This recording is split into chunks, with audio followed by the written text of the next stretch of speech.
അസ്സലാമു അലൈക്കും. ഞാൻ പത്തപ്പിര്യത്തിനടുത്തുള്ള പന്തപ്പള്ളി എന്ന സ്ഥലത്ത് നിന്ന് വന്ന ആളാണ്. എൻ്റെ കൂടെ എൻ്റെ സുഹൃത്തുക്കള് മജീദ്, കരീം, മാജിദ് 3 പേരും കൂടെ ഉണ്ട്. ഞാൻ ക്രിസ്തു മതത്തിൽ നിന്ന് ഇസ്ലാം മതത്തിലേക്ക് വന്ന ഒരാളാണ്. എൻ്റെ കൂടെ എൻ്റെ മാതാപിതാക്കളും സഹോദരിമാരും അവരുടെ ഭർത്താക്കന്മാരൊക്കെ ക്രിസ്തു മതത്തിൽ നിന്ന് ഇസ്ലാമത്തിലേക്ക് വന്നവരാണ്. ഞങ്ങളിതിങ്ങനെ കൂട്ടമായിട്ടൊരു തീരുമാനമെടുത്തത് മതങ്ങൾ തമ്മിലുള്ള താരതമ്യ പഠനങ്ങൾ നടത്തിയിട്ട് ശേഷം ഇസ്ലാമിലേക്ക് വന്നവരാണ്. ഖുൽഹു അല്ലാഹു അഹദ് എന്നുള്ള ആ സൂറത്ത് വളരെയേറെ ചിന്തിപ്പിക്കുന്ന ഒന്നാണ്. അതിൽ തന്നെ അള്ളാഹു ഏകനാണെന്നും തുടങ്ങിയിട്ടുള്ള ഭാഗത്ത് നമ്മൾ വായിക്കുമ്പോൾ ഒരാൾ ഏകദൈവ വിശ്വാസത്തിന്റെ പ്രാധാന്യം അതിൽ പഠിപ്പിച്ചു തരാണ്. അങ്ങനെ ഏകദൈവ വിശ്വാസത്തിൽ അധിഷ്ഠിതമായിട്ടുള്ള ഈ ഇസ്ലാം മതമാണ് ഏകമതം. അതാണ് യഥാർത്ഥത്തിലുള്ള മതം എന്ന് ബോധ്യപ്പെട്ടിട്ടാണ് ഇതിലേക്ക് വന്നത്. ഇതിലേക്ക് വരുമ്പോൾ മറ്റ് മതസ്ഥര് ഇസ്ലാമിലേക്ക് കയറി വരാൻ ഏറ്റവും കൂടുതൽ സാധ്യതയുള്ള ഇസ്ലാമിൽ തന്നെ ചില സംഘടനകളുണ്ട്, ചില വിഭാഗങ്ങളുണ്ട്. അത് ഏതാണെന്ന് ഞാനിപ്പോ ഇവിടെ എഴുതി വെച്ച് പറയുന്നില്ല. എങ്കിലും അവര് മുഖേന, അങ്ങനെയുള്ള സംഘടന മുഖേനയാണ് ഞാൻ ഇസ്ലാമിനെ കുറിച്ച് കൂടുതൽ പഠിക്കാൻ ഇട വന്നത്. അങ്ങനെ വന്നപ്പോൾ അവര് അതിലൂടെ എനിക്ക് പഠിക്കാൻ കഴിഞ്ഞ പല കാര്യങ്ങളും പിന്നെ തുറന്നുള്ള പഠനത്തിലൂടെ അത് ഒരു പൂർണ്ണതയില്ലാത്തതാണ് എന്ന് മനസ്സിലാകുകയും ഇതുപോലെയുള്ള പല സദസ്സുകളില് ഞാൻ ചെന്ന് എത്ര ദൂരത്താണെങ്കിലും തന്നെ ചെന്ന് അത് കൂടുതൽ പഠിക്കാനും മനസ്സിലാക്കാനുള്ള അവസരങ്ങൾ ഉപയോഗപ്പെടുത്തുകയും ചെയ്തിരുന്നു. അങ്ങനെ പഠിക്കുകയും മനസ്സിലാക്കുകയും ചെയ്തതിന്റെ അടിസ്ഥാനത്തിലാണ് ഞാനിപ്പോ ഇവിടെ എത്തിയിട്ടുള്ളത്. എൻ്റെ സുഹൃത്തുക്കളായ ഞാൻ ആദ്യം പറഞ്ഞ 3 പേര് എന്നോട് പറഞ്ഞു ഇങ്ങനെ സ്ഥലത്ത് ഇങ്ങനെ പരിപാടി ഉണ്ട് പറഞ്ഞിട്ട് അങ്ങനെ ഞങ്ങൾ വന്നതാണ്. അപ്പോൾ ഇസ്ലാമിലേക്ക് വന്ന ശേഷം ചില സംശയങ്ങൾ എനിക്ക് ഉണ്ടായിട്ടുണ്ട്. അപ്പൊ അതൊന്ന് ഇവിടെ ചോദിക്കാമെന്ന് കരുതിയിട്ടാണ് ഇപ്പൊ ഞാൻ ഈ സമയം ഉപയോഗപ്പെടുത്തുന്നത്. അത് 2-3 കാര്യങ്ങളാണുള്ളത്. അത് ചുരുക്കി ഞാനിവിടെ പറയാം. അത് ഒന്നിച്ചൊരു മറുപടിയായിട്ട് പറഞ്ഞു തന്നാലും മതി. ഖുറാനിൽ പറയുന്ന ഒരു ഭാഗമുണ്ട്. അറബി എനിക്ക് അറിയില്ല, മലയാളത്തിലെ പരിഭാഷ വായിച്ചുള്ള അറിവ് എനിക്കുള്ളൂ. പള്ളിയിൽ വെച്ച് അള്ളാഹുവിനെ സ്മരിക്കുന്നത് കൊണ്ട് പള്ളികൾ നിർമ്മിക്കുന്നത് നല്ലതാണ്. അള്ളാഹുവിനെ അവിടെ വെച്ച് സ്മരിക്കുമ്പോൾ അത് തെറ്റാവുന്നില്ല എന്ന കാരണത്താൽ പള്ളികൾ എത്രത്തോളം വലുതാക്കി പണിയുന്നോ, എത്രത്തോളം പള്ളികൾ പണിയുന്നോ അത് നല്ലത് തന്നെയാണെന്നാണ് ഖുറാനിലൂടെ എനിക്ക് മനസ്സിലാക്കാൻ കഴിഞ്ഞത്. കാരണം ഇതാണ്, അള്ളാഹുവിനെ സ്മരിക്കാനുള്ള ഒരു വേദിയാണത്, അള്ളാഹുവിന്റെ ഭവനമാണ്. അതുകൊണ്ട് പക്ഷെ അങ്ങനെയുള്ള ഈ ഭവനങ്ങളിൽ അള്ളാഹു അല്ലാതെ മറ്റുള്ളവരെ സ്മരിക്കാനും കൂടി അത് ഉപയോഗപ്പെടുത്തുന്നുണ്ടെന്നുള്ളത് കാണുന്നുണ്ട്. അപ്പൊ അതില് എങ്ങനെയാണ്, എന്താണ് ഖുറാന്റെ അടിസ്ഥാനത്തിൽ എന്താണ് അതിന്റെ ശരി എന്ന് എനിക്കൊന്ന് പറഞ്ഞു തരണമെന്ന് അതാണ് ഒരു ചോദ്യം. പിന്നെ രണ്ടാമത്തത്, ഈ നബിദിനം കഴിക്കുന്നത് പുണ്യമാണെന്ന്, നബിദിനം കഴിക്കുന്നത് ഒരു പുണ്യമായ ഒരു കാര്യമാണ് എന്നുള്ള അത് ഖുറാനിലെ ഏത് സൂറത്തിലെ ഏത് ആയത്തിലാണ് അത് സൂചിപ്പിക്കുന്നത്? അത് ഉദ്ദേശിക്കുന്നത് പുണ്യമാണെന്നുള്ളത്. പിന്നെ മറ്റൊന്നുള്ളത്, പാശ്ചാത്യ രാജ്യങ്ങളിലും മറ്റും വിശാലമായിട്ട് പടർന്ന് ഇപ്പോൾ കൂടുതൽ പഠനങ്ങൾ നടത്തി വികാസം പ്രാപിച്ചുകൊണ്ടിരിക്കുന്ന ഒരു ശാസ്ത്രശാഖയാണ് പാരാസൈക്കോളജി എന്നുള്ളത്. മലയാളത്തിൽ നമ്മുടെ നാട്ടിൽ പണ്ടുണ്ടായിരുന്നതാണെങ്കിലും പിന്നീട് നമ്മുടെ നാട്ടിൽ അങ്ങനെയുള്ള ജീവശക്തി ചികിത്സ, ആത്മീയ ചികിത്സ, ആത്മതത്വശാസ്ത്രം എന്നാണ് പാരാസൈക്കോളജിക്ക് പറയുക. അങ്ങനെയുള്ള വിഷയങ്ങൾ നമ്മുടെ നാട്ടിൽ ഇപ്പൊ അത് കാലഹരണപ്പെട്ടുകൊണ്ടിരിക്കുന്ന ഒരു സ്ഥിതിയാണുള്ളത്. പക്ഷെ മറ്റു രാജ്യങ്ങളിലെല്ലാം തന്നെ ഇതിന് പ്രത്യേക പഠനങ്ങൾ നടത്തുകയും ഇത് വികാസം പ്രാപിച്ചുകൊണ്ടിരിക്കുകയും ചെയ്യുന്നുണ്ട്. അപ്പൊ അതിന്റെ അടിസ്ഥാനത്തിൽ സ്പിരിറ്റുകളായിട്ടുള്ള സംഭാഷണങ്ങളും കാര്യങ്ങളും നടത്താൻ കഴിയും എന്നുള്ളത് അവർ തെളിയിച്ചിട്ടുണ്ട്. തെളിയിക്കുകയും ചില സൈക്കിക് ഫോട്ടോകൾ വരെ ലോകത്ത് വളരെയേറെ സുപ്രസിദ്ധമായ ഒരുപാട് സൈക്കിക് ഫോട്ടോകൾ നിലവിലുണ്ട്. എപ്പോഴും കാണാവുന്ന തരത്തിൽ നമ്മുടെ നാട്ടിൽ പലരുടെ കയ്യിൽ തന്നെ, എൻ്റെ കയ്യിലുണ്ട്.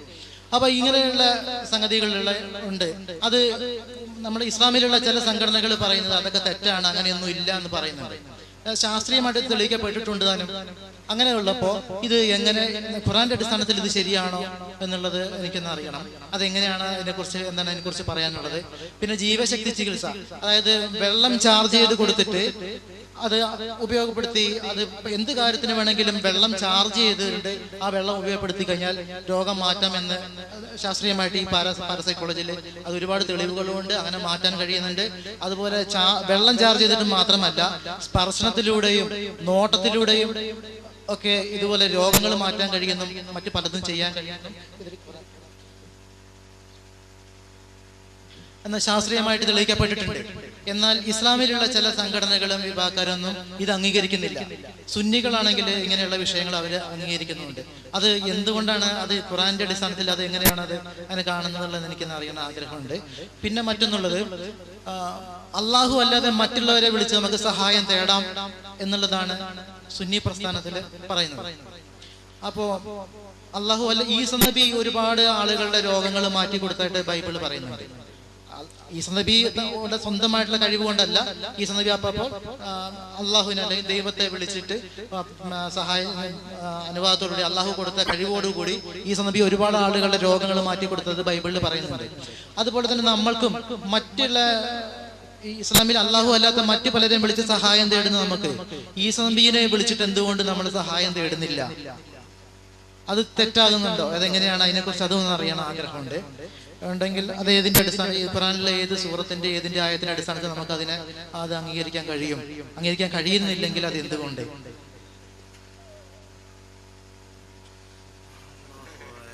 ഇങ്ങനെയുള്ള വിഷയങ്ങളൊക്കെ ഷോർട്ടായിട്ടൊന്ന് വിശദമായിട്ട് പറഞ്ഞു തരാൻ ഞാൻ ആഗ്രഹിക്കുന്നു.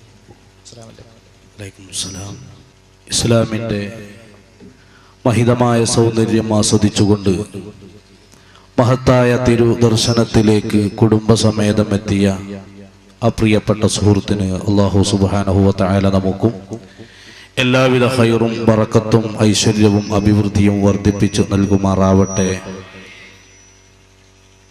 എന്ന് പ്രാർത്ഥിക്കുന്നു.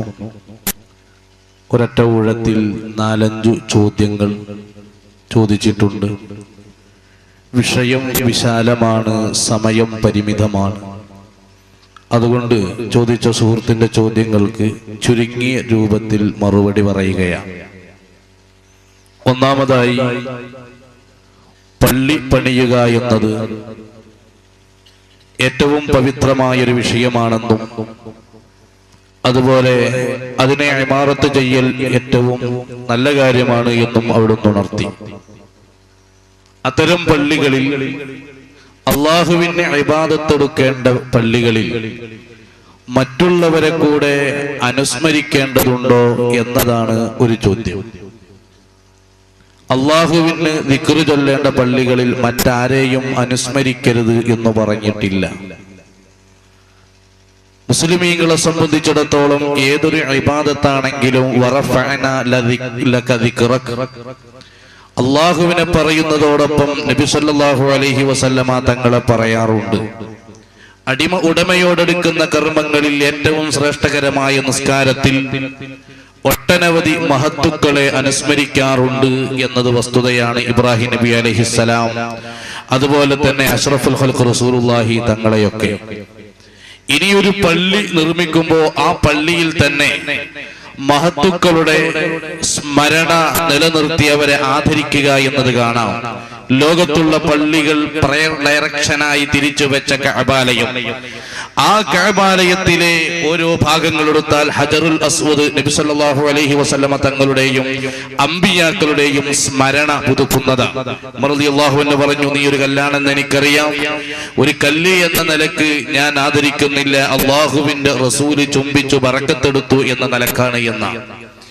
അതുപോലെ ഇന്ന അവല ബൈത്തിൻ ഉദിഅ ലിന്നാസി ലല്ലദി ബിബക്കത എന്ന് പറയുന്ന വിശുദ്ധ ഖുർആനിൽ മുബാറക്കൻ ബറക്കത്ത്, അവിടെ കാണാം വത്തഖദൂ മിൻ മഖാമി ഇബ്രാഹിം മുസല്ല, ഇബ്രാഹിം നബി അലൈഹിസ്സലാമിന്റെ സ്മരണ. ഹാജറ ബീവി റളിയല്ലാഹു അൻഹ സഫാ മർവന്റെ ഇടയിലൂടെയുള്ള സഈയിലൂടെ സ്മരണ. അങ്ങനെ പല നിലക്കും മഹത്തുക്കളുള്ള സ്മരണയും ശേഷിപ്പുകളും കാണാം. അതുപോലെ മസ്ജിദുൻ നബവിയിലും അതുപോലെ മസ്ജിദുൽ അഖ്സയിലും ബറകനാ ഹൗലഹു, ചുറ്റുഭാഗത്തും ബറക്കത്തുണ്ട് എന്നാ പറഞ്ഞത്. അസ്സഖ്റത്തുൽ ബൈള, നബി സല്ലല്ലാഹു അലൈഹി വസല്ലമ തങ്ങളുടെ ആത്മീയ യാത്രക്ക് അതുപോലെ ഇസ്രാ മിഅ്റാജിന് സാക്ഷിയായ കല്ലുണ്ട് എന്നത് വസ്തുതയാണ്. മറ്റുള്ളവരെ സ്മരിക്കരുത് എന്ന് പറഞ്ഞിട്ടില്ല. അതുകൊണ്ട് തന്നെ അത് വളരെ വ്യക്തമാണ് എന്ന് സാന്ദർഭികമായി ഉണർത്തുകയാണ്.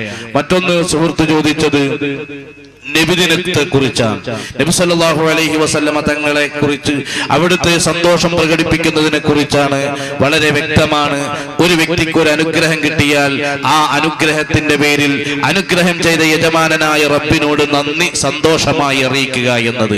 ആ സന്തോഷം അറിയിക്കലാണ് വിശുദ്ധ ഖുർആനിലൂടെ അള്ളാഹുവിന്റെ റസൂലിനെ കുറിച്ച് റഹ്മത്ത് എന്ന് പറയുന്ന വിശുദ്ധ ഖുർആൻ അള്ളാഹുവിന്റെ റസൂലിനെ കൊണ്ട് സന്തോഷിക്കാൻ സൂറത്ത് യൂനുസിലൂടെ വളരെ വ്യക്തമായി കൊണ്ടുതന്നെ ഉണർത്തിയിട്ടുണ്ട് എന്ന് ഓർമ്മപ്പെടുത്തുന്നു. സൂറത്ത് യൂനുസിലുള്ളതാണ് നേരത്തെ സൂചിപ്പിച്ചത്. ഖുൽ ബിഫളില്ലാഹി എന്ന് തുടങ്ങുന്ന ആയത്തിൽ അല്ലാഹു തആല പറയുന്നത്. പിന്നെ ആത്മീയ ചികിത്സയെ കുറിച്ചാണ് മറ്റൊരു ചോദ്യം. ആത്മീയ ചികിത്സയെ സംബന്ധിച്ചിടത്തോളം വിശുദ്ധ ഖുർആൻ വളരെ വ്യക്തമായി പറഞ്ഞു. ഖുർആൻ എന്തിനുള്ളതാണ്? ഖുർആൻ ജനങ്ങളെ ബോധവൽക്കരിക്കാനുള്ളതാണ്. അതോടുകൂടെ വനുനസ്സിലു മിനൽ ഖുർആനി മാ ഹുവ ശിഫാഉ വറഹ്മത്തുൽ ലിൽ മുഅ്മിനീൻ, വിശ്വാസികൾക്ക്, മുഅ്മിനുകൾക്ക്, അതുപോലെ ആദർശവാദികൾക്ക്, സത്യപ്രസ്ഥാനക്കാർക്ക് ആത്മീയമായ നിലക്ക് ഉയരുവാനും ശാരീരിക മാനസികമായ അസുഖങ്ങൾക്ക് പരിഹാരം കാണാനുമുള്ള ആത്മീയ ചികിത്സക്കുള്ളതും കൂടെയാണ് വിശുദ്ധ ഖുർആൻ എന്നത് ഖുർആൻ ഓർമ്മപ്പെടുത്തിയിട്ടുണ്ട്. അതുകൊണ്ടാണ് സൂറത്തുൽ ഫാത്തിഹ ഓതി സഹാബത്തെ കിറാം മന്ത്രിച്ച് ഊതിക്കൊടുത്തത്. അതുപോലെ വിശുദ്ധ ഖുർആനിന്റെ ചില ഭാഗങ്ങൾ ഉമർ ഇബ്നുൽ ഖത്താബ് റളിയല്ലാഹു അൻഹു എഴുതി കെട്ടിക്കൊടുത്തത്. അതുകൊണ്ടാണ് ഇബ്നു അബ്ബാസ് റളിയല്ലാഹു അൻഹു അലി ഇബ്നു അബീ ത്വാലിബ് റളിയല്ലാഹു അൻഹുയെ പോലെയുള്ള ആളുകൾ പിഞ്ഞാണം എഴുതി ഗർഭിണികൾക്ക് കൊടുത്തത്. അങ്ങനെ ആത്മീയമായ ചികിത്സയുണ്ട്, സ്പിരിച്വലായ ട്രീറ്റ്മെന്റ് വളരെ വ്യക്തമാണ് എന്നുള്ളത് ഒരു വസ്തുതയാണ്. അത് സുന്നത്ത് ജമാഅത്തിന്റെ ആളുകൾ മഹാന്മാരായ സഹാബത്തിൽ നിന്നും ഹബീബായ നബി സല്ലല്ലാഹു അലൈഹി വസല്ലമ തങ്ങളിൽ നിന്നും പഠിച്ചതാണ് എന്ന് ഓർമ്മപ്പെടുത്തുകയാണ്. പിന്നെ മറ്റൊന്ന് ചോദിച്ചത്, നാലാമതായി ചോദിച്ചത്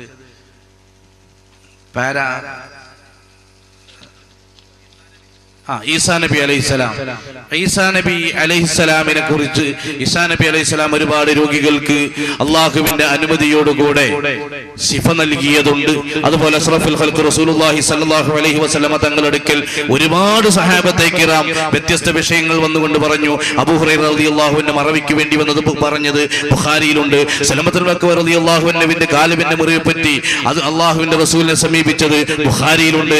മറ്റൊരു സഹാബി എപ്പോഴും വാഹനത്തിൽ നിന്ന് വീഴുക, ചില ആളുകൾ സൈക്കിളിൽ നിന്ന് വീഴാറുണ്ടല്ലോ, ഇങ്ങനെ ഒരു സഹാബി ഇങ്ങനെ വാഹനത്തിൽ നിന്ന് ഇങ്ങനെ വീഴുമ്പോ നബി സല്ലല്ലാഹു അലൈഹി വസല്ലം തങ്ങളെ സമീപിച്ചു, ഒന്ന് കൊട്ടിക്കൊടുത്തു. ശിഫയായത് ബുഖാരിയിലുണ്ട്. അങ്ങനെ ഒരുപാട് സംഭവങ്ങളുണ്ട്. പറഞ്ഞു വന്നത് ഇങ്ങനെയൊക്കെ രോഗശമനം നടത്തിക്കൊടുത്ത ഈസാ നബി അലൈഹിസ്സലാമിനെ എന്തുകൊണ്ട് വിളിച്ച് ഇസ്തിഗാസ ചെയ്യുന്നില്ല എന്നതാണ് ഒരു ചോദ്യം. സുന്നികളെ സംബന്ധിച്ചിടത്തോളം ആദം നബി അലൈഹിസ്സലാം മുതൽ മുഹമ്മദ് നബി സല്ലല്ലാഹു അലൈഹി വസല്ലമ തങ്ങൾ വരെ എത്തപ്പെട്ട പ്രവാചകന്മാരെ കൊണ്ട് ആരാണെങ്കിലും അവർ പ്രവാചകന്മാരാണ്, അള്ളാഹു അവർക്ക് മുഅ്ജിസത്ത് കൊടുത്തുകൊണ്ടിരിക്കുന്നുണ്ട് എന്ന നിലക്ക് അവരോട് സഹായം ചോദിക്കുന്നത് ഒരു കുഴപ്പവുമില്ല, പ്രമാണബദ്ധമായ വിഷയമാണ് എന്നത് അവിതർക്കിതമായ വസ്തുതയാണ് എന്ന് സാന്ദർഭികമായി ഉണർത്തുകയാണ്. മറ്റൊന്ന് ഓർമ്മപ്പെടുത്തിയത്, ഈ ചില ചികിത്സാ മുറകളൊക്കെയുണ്ട്. ആ ചികിത്സാ മുറകളിൽ ശാസ്ത്രീയമായി തെളിയിക്കപ്പെട്ടവയുണ്ട്, അല്ലാത്തവയുണ്ട്. നോട്ടം കൊണ്ട് അത് ചില ആളുകളൊക്കെ നോക്കിയാൽ ചില ആളുകളുടെ അസുഖം മാറാറുണ്ട്. ബഹുമാനപ്പെട്ട ഗൗസുൽ ആദം അബ്ദുൽ ഖാദിർ ജീലാനി തങ്ങളുടെ അടുക്കലേക്ക് ഒരു വ്യക്തിയെ, പനി പിടിച്ച ഒരു വ്യക്തിയെ കൊണ്ടുവന്നപ്പോ ഒന്ന് നോക്കിയതോടുകൂടെ ആ വ്യക്തിയുടെ അസുഖം മാറിയത് ബഹുമാനപ്പെട്ടവരുടെ ചരിത്രം രേഖപ്പെടുത്തിയ ഗ്രന്ഥങ്ങളിലുണ്ട്. ബഹുമാനപ്പെട്ട നബി സല്ലല്ലാഹു അലൈഹി വസല്ലമ തങ്ങളുടെ തിരുനോട്ടം കൊണ്ട് ശിഫയായ സംഭവം ചില ഗ്രന്ഥങ്ങളിലൊക്കെയുണ്ട്. അങ്ങനെ ചില മുഅ്മിനുകൾക്ക്, ചില സത്യവിശ്വാസികൾക്ക് അള്ളാഹു ഇങ്ങനെ ചില പവറുകൾ നൽകാറുണ്ട്. ഇപ്പോ ഈ നോട്ട ചികിത്സയെ സംബന്ധിച്ചിടത്തോളം അതിന്റെ ശാസ്ത്രശാഖയാണ് സാമുദ്രിക ശാസ്ത്രം എന്ന് പറയുന്നത്. സാമുദ്രിക ശാസ്ത്രം എന്ന് പറഞ്ഞാൽ ചില ആളുകളെ പ്രത്യേക രൂപത്തിലൂടെ വീക്ഷിക്കുകയും പ്രത്യേക രൂപത്തിലൂടെ നോക്കുകയും ചെയ്യുന്ന ചികിത്സയാണ്.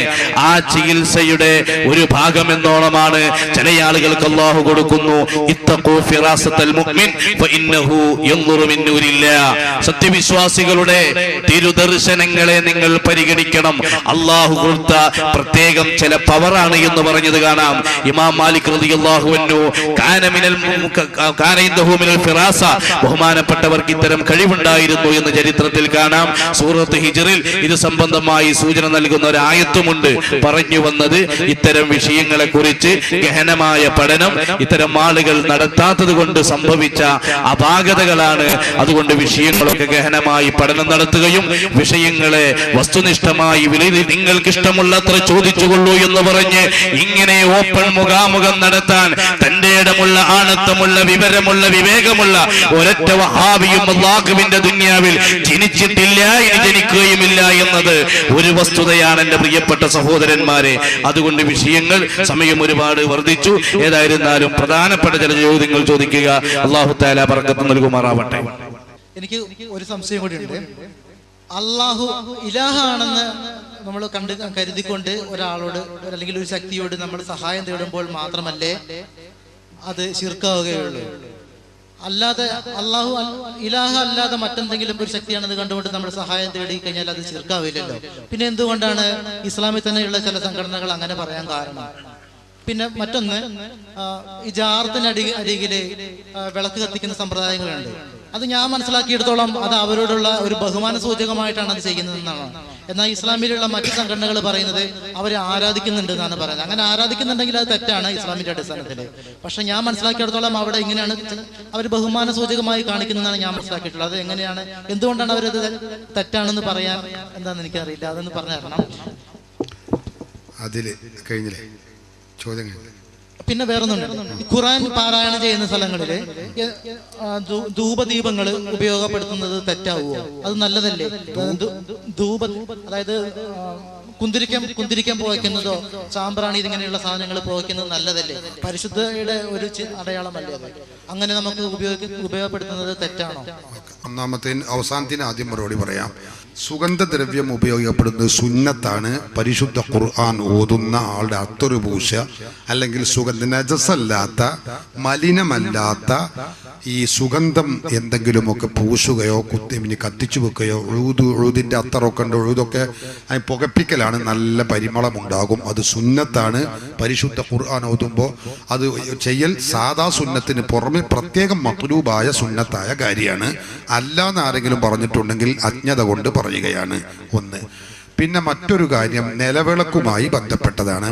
നിലവിളക്ക് എന്ന് പറഞ്ഞാൽ പഴയ കാലങ്ങളിൽ നമ്മുടെ കേരളത്തിൽ പള്ളികളിലും അമ്പലത്തിലും മക്ബറകളിലുമൊക്കെ നിലത്ത് വെക്കുന്ന വിളക്കായിരുന്നു ഉണ്ടായിരുന്നത്. അത് ഒരു മതകീയ ആചാരമായിട്ടല്ല, വെളിച്ചം കാണാനാണ്. നമുക്കറിയാലോ, നമ്മുടെ പൊന്നാനിയിൽ മഖ്ദൂം തങ്ങൾ കേരളീയ മുസ്ലിമീങ്ങൾക്ക് ഇസ്ലാമിക വൈജ്ഞാനിക പ്രഭക്ക് തിരികൊളുത്തിയ മഹാമനീഷിയാണ്. അവരുടെ പള്ളിയിൽ ഇന്നുമുണ്ട് ആ വിളക്ക്. പോയവർക്കറിയാം. പൂർവീകരായ മഹാത്മാക്കളുടെ മക്ബറയിൽ ഇപ്പോഴും ഉണ്ട്. അതൊക്കെ എന്തിനാണ്? അന്ന് കരണ്ട് ഉണ്ടായിരുന്നില്ല. കരണ്ട് ഇല്ലാത്തത് കൊണ്ട് വെളിച്ചം കത്തിക്കാൻ വേണ്ടി എണ്ണ ഒഴിച്ചു വെക്കാനും വെളിച്ചം കത്തിക്കാനുമാണ്.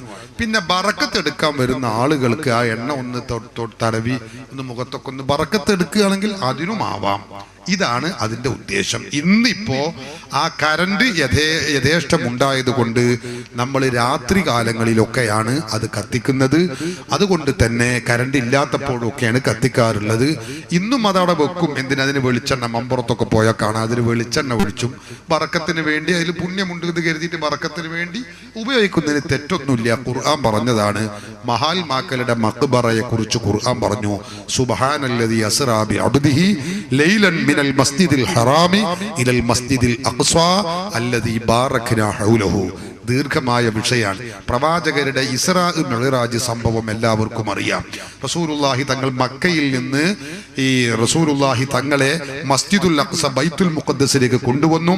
അവിടെ നിന്ന് 7 ആകാശവും അപ്പുറവും ഒക്കെ റസൂലുള്ള പര്യടനം നടത്തി വന്ന സംഭവം, ആ ആകാശാരോഹണം എന്ന് നമ്മൾ പറയും.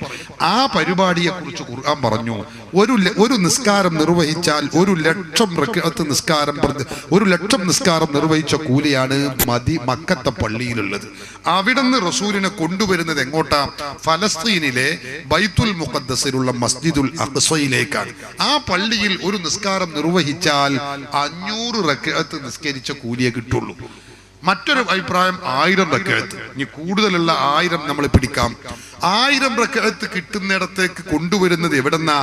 1,00,000 റക്അത്ത് കിട്ടുന്ന സ്ഥലത്തു നിന്നാണ്. അപ്പൊ നിസ്കരിക്കാൻ വേണ്ടിയല്ല എന്ന് ഉറപ്പാണ്. എന്തിനാണത്? ഖുർആൻ പറഞ്ഞു ഇലൽ മസ്ജിദിൽ അഖ്സാ അല്ലദീ ബാറക്നാ ഹൗലഹു. അതിന്റെ പരിസരം നമ്മൾ ബറക്കത്ത് ചെയ്തിട്ടുണ്ട്. എന്താണ് ഈ പുണ്യം അവിടെ? ഖുർആൻ മുഫസ്സിറുകൾ പറഞ്ഞു ഐ ബിമൻ ദുഫിന ഹൗലഹു മിനൽ അംബിയാഇ വസ്വാലിഹീൻ.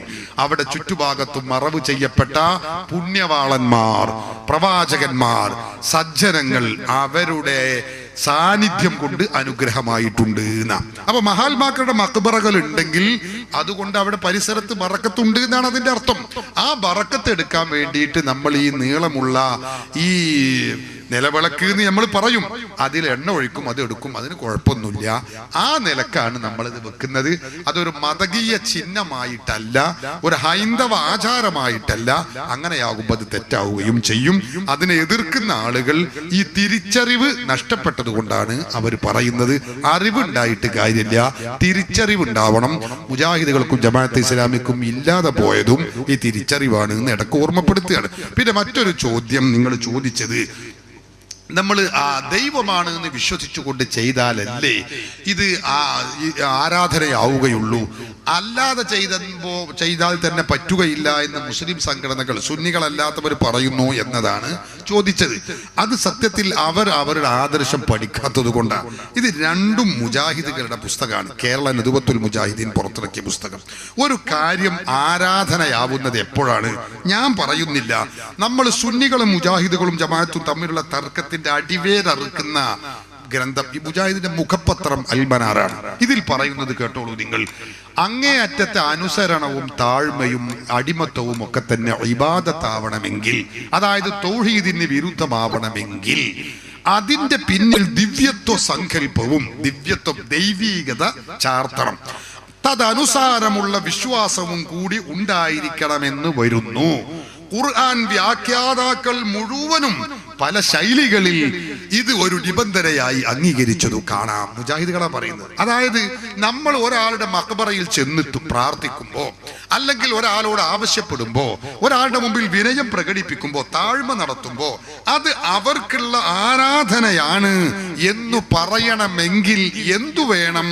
ഈ ശക്തിയെക്കുറിച്ച് ദൈവമാണെന്ന്, ദൈവീകത ഉണ്ടെന്ന്, ആരാധ്യനാണെന്ന്, ദിവ്യത്വമുണ്ട് എന്ന് വിശ്വസിച്ചെങ്കിലേ ആരാധനയാവൂ എന്ന് പറയുന്നത് സമസ്തയല്ല, സുന്നിയല്ല, മുജാഹിദുകളുടെ സാക്ഷാൽ മുഖപത്രം അൽബനാറ പിളരുന്നതിന്റെ മുമ്പ് പുറത്തിറക്കിയതാ. രണ്ട് ഗ്രൂപ്പിനും ഇത് ബാധകമാണ്. നോക്കണം നിങ്ങൾ. എന്നിട്ട് അവര് പറഞ്ഞു ഇത് ഖുർആൻ വ്യാഖ്യാതാക്കൾ മുഴുവനും ഇത് നിബന്ധനയായി പറഞ്ഞിട്ടുണ്ട് എന്നാ. നോക്കണം നിങ്ങൾ.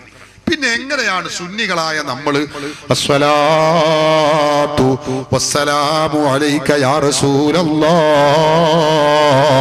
ഖുദ് ബിയദി ഖല്ലത് ഹീലതി അദ്രികിനി യാ റസൂലല്ലാഹ് എന്ന് നമ്മൾ റസൂലിനെ വിളിക്കുമ്പോ അതെങ്ങനെ ശിർക്കാകും, ആരാധനയാകും? കാരണം ആരാധനയാവണമെങ്കിൽ എന്തു വേണം? ദിവ്യത്വം ചാർത്തണമെന്ന് മുജാഹിദ് പറയുന്നു. സഹോദരങ്ങളെ, നമ്മൾ റസൂലുള്ളാഹിയെ വിളിക്കുമ്പോ റസൂല് ദൈവമാണ് എന്ന് ആരെങ്കിലും വിശ്വസിക്കുന്നുണ്ടോ? നിങ്ങൾ ആരെങ്കിലും വിശ്വസിക്കുന്നുണ്ടോ? ഇല്ല. ദൈവ അവതാരമാണെന്ന് വിശ്വസിക്കുന്നുണ്ടോ? ദൈവപുത്രനാണെന്ന് വിശ്വസിക്കുന്നുണ്ടോ? ഇല്ല. പിന്നെ എങ്ങനെയാ അത് ആരാധനയാവുക? ഇത് മുജാഹിദിന്റെ മറ്റൊരു പുസ്തകമാണ്. ഇതിൽ പറയുന്നത് കേട്ടോളൂ. അപ്പോൾ ഒരു ചോദ്യോത്തരം.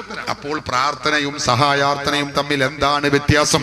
മറുപടി പറയുന്നു, പ്രാർത്ഥനയും സഹായാർത്ഥനയും തമ്മിൽ ഭാഷാപരമായി വലിയ വ്യത്യാസമൊന്നുമില്ല. സഹായം അർപ്പിക്കപ്പെടുന്ന ശക്തിയെ കുറിച്ച് കേൾക്കണം നിങ്ങൾ. മുജാഹിദുകൾ ആരെങ്കിലും കുറ്റിക്കാട്ടിൽ ഒളിച്ചിരിക്കണമെങ്കിൽ അവർ പ്രത്യേകം ശ്രദ്ധിക്കണം. സഹായം അർപ്പിക്കപ്പെടുന്ന ശക്തിയെ കുറിച്ച് അത് വ്യക്തിയോ മരമോ കല്ലോ ഖബറോ എന്തായാലും ദൈവമെന്നോ, കേൾക്കണം, ദൈവമെന്നോ ആരാധ്യനെന്നോ ദിവ്യത്വമുണ്ടെന്നോ വിശ്വാസമുണ്ടെങ്കിൽ ആ അർത്ഥന ആരാധനയാണ്. ഈ വിശ്വാസമില്ലെങ്കിൽ വെറും സഹായാർത്ഥന മാത്രമാണ്. മുജാഹിദുകൾ KNM മുജാഹിദിന്റെ മടവൂർ ഗ്രൂപ്പ് പുറത്തിറക്കിയ അവരുടെ സംസ്ഥാന കമ്മിറ്റി പുറത്തിറക്കിയതായത്. ഇത് മറ്റേ മൗലവി 2 ഗ്രൂപ്പിനും ബാധകമാണ്. നിങ്ങൾ ഞങ്ങളെ പറ്റിയല്ല മറ്റവരെ പറ്റിയാണ് എല്ലാം പറയുമൂല്യരെ എന്ന് കരുതണ്ട. 2 ഗ്രൂപ്പിനെ പറ്റിയാണ് ഞാൻ പറയുന്നത്. നല്ലോണം പറയുന്നുണ്ട്, കേട്ടോളി. എന്താ അത്?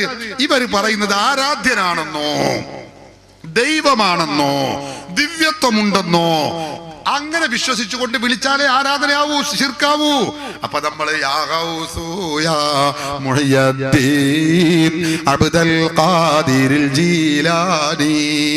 എന്ന് വിളിക്കുമ്പോ മുഹയ്യദ്ദീൻ ഷേഖ് ദൈവമാണെന്ന് മുസ്ലിമീങ്ങൾ നമ്മൾ ആരെങ്കിലും വിശ്വസിക്കുന്നുണ്ടോ? ഇല്ല. ദൈവ അവതാരമാണെന്ന് ഇല്ല. ദൈവപുത്രനാണെന്ന് ഇല്ലേ? ഇല്ല. ആരാധ്യനാണെന്ന് ഒരിക്കലുമില്ല. ദിവ്യത്വമുണ്ടെന്ന് ഒരിക്കലുമില്ല. മുജാഹിദിന്റെ രണ്ട് ഗ്രൂപ്പും പറയുന്നു അങ്ങനെ വിശ്വാസമില്ലേ, അത് ശിർക്കാവൂല. പിന്നെ എങ്ങനെ സുന്നികൾ മുശ്രിക്കാന്ന് പറയാം? നിങ്ങൾ ചിന്തിക്ക്. സുന്നികൾ ക്രിസ്ത്യാനികളെ പോലെയാണ്, സുന്നികൾ ബിംബാരാധകരാണെന്ന് വായിക്ക കെട്ടിയാ തൊള്ള പൊളിച്ച് അങ്ങനെ പറഞ്ഞിട്ട് കാര്യമില്ലല്ലോ. വല്ല തെളിവും വേണ്ടേ? സഹോദരങ്ങളെ, തെളിയിക്കാൻ കഴിയില്ല. അതുകൊണ്ടാണ് മുസ്ലിമീങ്ങളായ നമ്മള് റബീഉൽ അവ്വൽ മാസത്തിൽ പ്രത്യേകമായി ആരംഭ റസൂലിന്റെ മൗലിദ് ഓതും. മങ്കൂസ് മൗലിദ് നമ്മൾ ഓതും. മുജാഹിദ് പറയുന്നത് മങ്കൂസ് മൗലിദ് ശിർക്കാണ്, കുഫ്റാണ്, ശിർക്കിന്റെ നൂലാമാലയാണ്. എന്താ കാരണം? അതിൽ റസൂലുള്ളാഹിയെ വിളിക്കുന്ന ഒരു പരാമർശമുണ്ട്. യാ സയ്യിദ സാദാതി ജിതുക ഖാസിദാ അർജു ഹിമാക ഫലാ തുഖയ്യിബ് മഖ്സദി. നേതാക്കളുടെ നേതാവായ നബിയേ, ഞാനിതാ അങ്ങയുടെ അരികിൽ വന്നിരിക്കുന്നു നബിയേ. തങ്ങളുടെ സംരക്ഷണ വലയം എനിക്കുണ്ടാവണം നബിയേ. തങ്ങൾ എന്നെ നിരാകരിക്കരുതേ. അള്ളാഹുവിന്റെ റസൂലിനെ വിളിക്കുന്നു. ശിർക്കല്ല, കുഫറല്ല, ഇസ്ലാമിന്ന് പുറത്തു പോകൂല. കാരണം റസൂല് ദൈവമാണെന്നോ, ദൈവ അവതാരമാണെന്നോ, ആരാധ്യനാണെന്നോ, ദിവ്യത്വമുണ്ടെന്നോ മുസ്ലിമീങ്ങൾ മുജാഹിദ് പഠിപ്പിച്ചതുപോലെ മുസ്ലിമീങ്ങൾ ആരും വിശ്വസിക്കുന്നില്ല. പിന്നെ എങ്ങനെ നമ്മൾ മുശ്രിക്കാവും കാഫിറാവും എന്ന് പറയുന്നത്? അതുകൊണ്ട് എന്റെ സഹോദരൻ, മാന്യ സഹോദരൻ ചോദിച്ച ആ ചോദ്യം, ഇസ്ലാമിലെ ചില സംഘടനകൾ അവരെന്തുകൊണ്ടാണ് ഇത് പറയുന്നത് എന്നാ ചോദിച്ചത്. അവർക്ക് കഥയില്ലാത്തത് കൊണ്ടും വിവരമില്ലാത്തത് കൊണ്ടും എന്നാണ് ഞാൻ അതിന് മറുപടി പറയുന്നത്. അത് എന്നെ നിങ്ങൾ കുറ്റപ്പെടുത്തരുത്. കാരണം അവരുടെ പ്രസിദ്ധീകരണങ്ങളെങ്കിലും വായിച്ചാൽ അവർക്ക് ഇത് കള്ളിപൊളിയും. അതുകൊണ്ട് അവരൊന്നും ശരിക്കും മുഖാമുഖത്തിന് വരാതെ. ഞങ്ങൾക്കറിയാം മുഖാമുഖത്തിന് നേർക്ക് നേരെ ഇങ്ങനെ സമയം കൊടുത്ത് ഇങ്ങനെ ചോദ്യവും മറുപടി ഇങ്ങനെ നടന്നാല് സംഗതി ഇങ്ങനെ റെഡി ആയിട്ട് ഇങ്ങനെ ആളുകൾക്ക് കാര്യങ്ങൾ ഇങ്ങനെ മനസ്സിലാകും. ഇത് അവർക്കറിയാം. ഇതാണ് സഹോദരങ്ങളെ, അള്ളാഹുവിന്റെ റസൂലിനെ വിളിക്കുന്നതാണല്ലോ വലിയ കുഴപ്പമായി. വഫാത്തായ നബി തങ്ങളെ വിളിക്കുകയും അവിടത്തോട് സങ്കടം പറയാൻ പാടില്ല എന്നാ മുജാഹിദ് പറയുന്നത്. എന്നാ മുസ്ലിം ലോകത്ത് ഇത് ആദ്യം തുടങ്ങി വെച്ചത് ആരാന്നറിയോ? മഹാനായ സിദ്ദീഖുൽ അക്ബർ റളിയല്ലാഹു അൻഹു ആണ്. സിദ്ദീഖുൽ അക്ബർ റളിയല്ലാഹു അൻഹു തൗഹീദ് അറിയാത്തവരല്ല, ശിർക്ക് പഠിക്കാത്തവരല്ല. നിങ്ങൾ ഇത് ഓർക്കണം സഹോദരങ്ങളെ. ഒരൊറ്റ നിമിഷം നിങ്ങൾ ചിന്തിക്കണം. 1150 കൊല്ലം മുമ്പ് രചിക്കപ്പെട്ട കിതാബ് അല്ലാമ ആജുരിയുടെ കിതാബു ശരീഅ 5-ാമത്തെ വാള്യം 70-ാമത്തെ പേജിൽ രേഖപ്പെടുത്തി വെച്ചത് കാണാൻ കഴിയും. എന്താ പറയുന്നത് എന്നറിയോ? സിദ്ദീഖുൽ അക്ബർ റളിയല്ലാഹു അൻഹു രോഗത്തിലായി കിടക്കുകയാണ്. ആ സന്ദർഭത്തിൽ സിദ്ദീഖുൽ അക്ബർ വസിയത്ത് ചെയ്യുന്നു. എന്താണ് സിദ്ദീഖുൽ അക്ബർ വസിയത്ത് ചെയ്യുന്നത്? എന്താണെന്ന് അറിയാമോ? ഞാൻ മക്കളെ ഈ രോഗത്തിൽ മരിച്ചാൽ, നോക്കണം നിങ്ങൾ, സിദ്ദീഖുൽ അക്ബറിനേക്കാളും വലിയ തൗഹീദിന്റെ ആളുകളായി ഇവർ മേനി നടിക്കണോ? ഞാൻ ഈ രോഗത്തിൽ മരിച്ചാൽ നിങ്ങൾ എന്നെ കുളിപ്പിക്കണം, കഫൻ ചെയ്യണം, മറവു ചെയ്യണം, നിസ്കരിക്കണം, മറവു ചെയ്യണം. എന്നെ മറവു ചെയ്യേണ്ടത് ആരംഭ റസൂലുള്ളാഹി സ്വല്ലല്ലാഹു അലൈഹി വസല്ലമ തങ്ങളുടെ ഖബർ ഷരീഫിന്റെ തിരുചാരത്താണ്. അതിന് വേണ്ട കാര്യങ്ങളൊക്കെ നിങ്ങൾ ചെയ്യണം.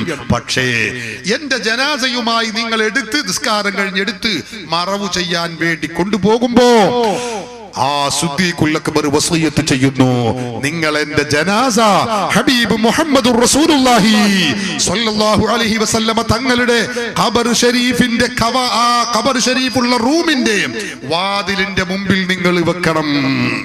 ആരാത് പറയുന്നത്? സിദ്ദീഖുൽ അക്ബർ. എന്നിട്ട് പറയുന്നു, ആരംഭ റസൂലുള്ളാഹി തങ്ങൾ ഖബറിൽ കിടക്കുന്ന നബി തങ്ങളോട് നിങ്ങൾ സമ്മതം ചോദിക്കണം. വഫാത്തായ നബിയോട് സമ്മതം ചോദിക്കുക. ശിർക്ക്, കുഫർ, ബിദ്അത്ത്, അനാചാരം അബൂജഹലിനേക്കാൾ വലിയ മുറളണ്ട, കഥല്ലാതെ ആടണ്ട, വിവരമില്ലാതെ പറയണ്ട. 1350 കൊല്ലം സഹോദരന്മാരെ മുമ്പുള്ള ഗ്രന്ഥം, രചിക്കപ്പെട്ട ഗ്രന്ഥം അല്ലാമ ആജുരിയുടെ കിതാബു ശരീഅ അവിടെ വെച്ച് സിദ്ദീഖുൽ അക്ബർ റളിയല്ലാഹു അൻഹു വസിയത്ത് ചെയ്യുന്നു, എന്റെ ജനാസ നിങ്ങൾ അവിടെ വെച്ചുകൊണ്ട് റസൂലുള്ളാഹിയോട് നിങ്ങൾ സമ്മതം ചോദിക്കണം. സമ്മതം ചോദിച്ച സന്ദർഭത്തിൽ റസൂലിന്റെ ഖബർ ഷരീഫിൽ നിന്ന് സമ്മതം കിട്ടിയാൽ മാത്രമേ നിങ്ങൾ എന്നെ മറവ് ചെയ്യാവൂ. ഫഇല്ലം യൂദല്ലക്കും, നിങ്ങൾക്ക് അവിടെ മറവ് സമ്മതം കിട്ടിയിട്ടില്ലെങ്കിലോ ഫഅഖ്രിജൂനി വഅദ്ഫിനൂനി ഫിൽ ബഖീ, എന്നെ നിങ്ങൾ അവിടെ നിന്ന് കൊണ്ടുപോയി ജന്നത്തുൽ ബഖീൽ മറവ് ചെയ്യണം. സഹോദരങ്ങളെ, സിദ്ദീഖുൽ അക്ബർ വസിയത്ത് ചെയ്യുന്നു. ശിർക്കാണെങ്കിൽ ഇത് വസിയത്ത് ചെയ്യുവോ? ഇത് കേൾക്കുന്നത് സ്വഹാബികളല്ലേ? ഏതെങ്കിലും ഒരു സ്വഹാബി പറഞ്ഞോ എന്താ നിങ്ങൾ ഈ വയസ്സുപ്രായപ്പോ നിങ്ങൾക്ക് തൗഹീദൊക്കെ മറന്നോ, ശിർക്കാണോ നിങ്ങൾ ഈ പറഞ്ഞത്? ഒരൊറ്റ സ്വഹാബി പറഞ്ഞില്ല. അവരുടെ കൂട്ടുകുടുംബാദികൾ പറഞ്ഞോ? പറഞ്ഞില്ല. സിദ്ദീഖുൽ അക്ബർ തങ്ങൾ വഫാത്താകുന്നു. സ്വഹാബികൾ അവരെ കുളിപ്പിക്കുന്നു, കഫൻ ചെയ്യുന്നു, നിസ്കരിക്കുന്നു. മറവു ചെയ്യാൻ വേണ്ടി അവിടുത്തെ ജനാസയതാ കൊണ്ടുപോകുന്നു. ഹബീബായ റസൂലുള്ളാഹി സ്വല്ലല്ലാഹു അലൈഹി വസല്ലമ തങ്ങളുടെ ഖബർ ഷരീഫിന്റെ മുൻവശത്ത്, അതാ ആ വാതിലിന്റെ മുൻവശത്ത് അവിടുത്തെ ജനാസ അങ്ങ് വെക്കുന്നു. എന്നിട്ട് സ്വഹാബത്ത് പറയുകയാണ്, അസ്സലാമു അലൈക യാ റസൂലല്ലാഹ്, നബിയേ അങ്ങേക്ക് അല്ലാഹുവിന്റെ സലാം ഉണ്ടാവട്ടെ. ഹാദാ അബൂബക്കറിൻ യസ്തഅ്ദിനുക, ഇത് അബൂബക്കറിന്റെ ജനാസയാണ്.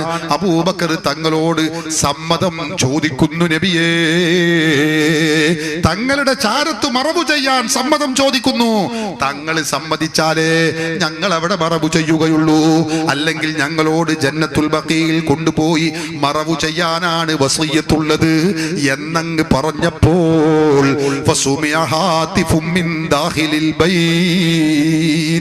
ആ റൂമിന്റെ ഉൾഭാഗത്ത് നിന്ന് ഒരു ശബ്ദം അങ്ങനെ കേൾക്കുന്നു.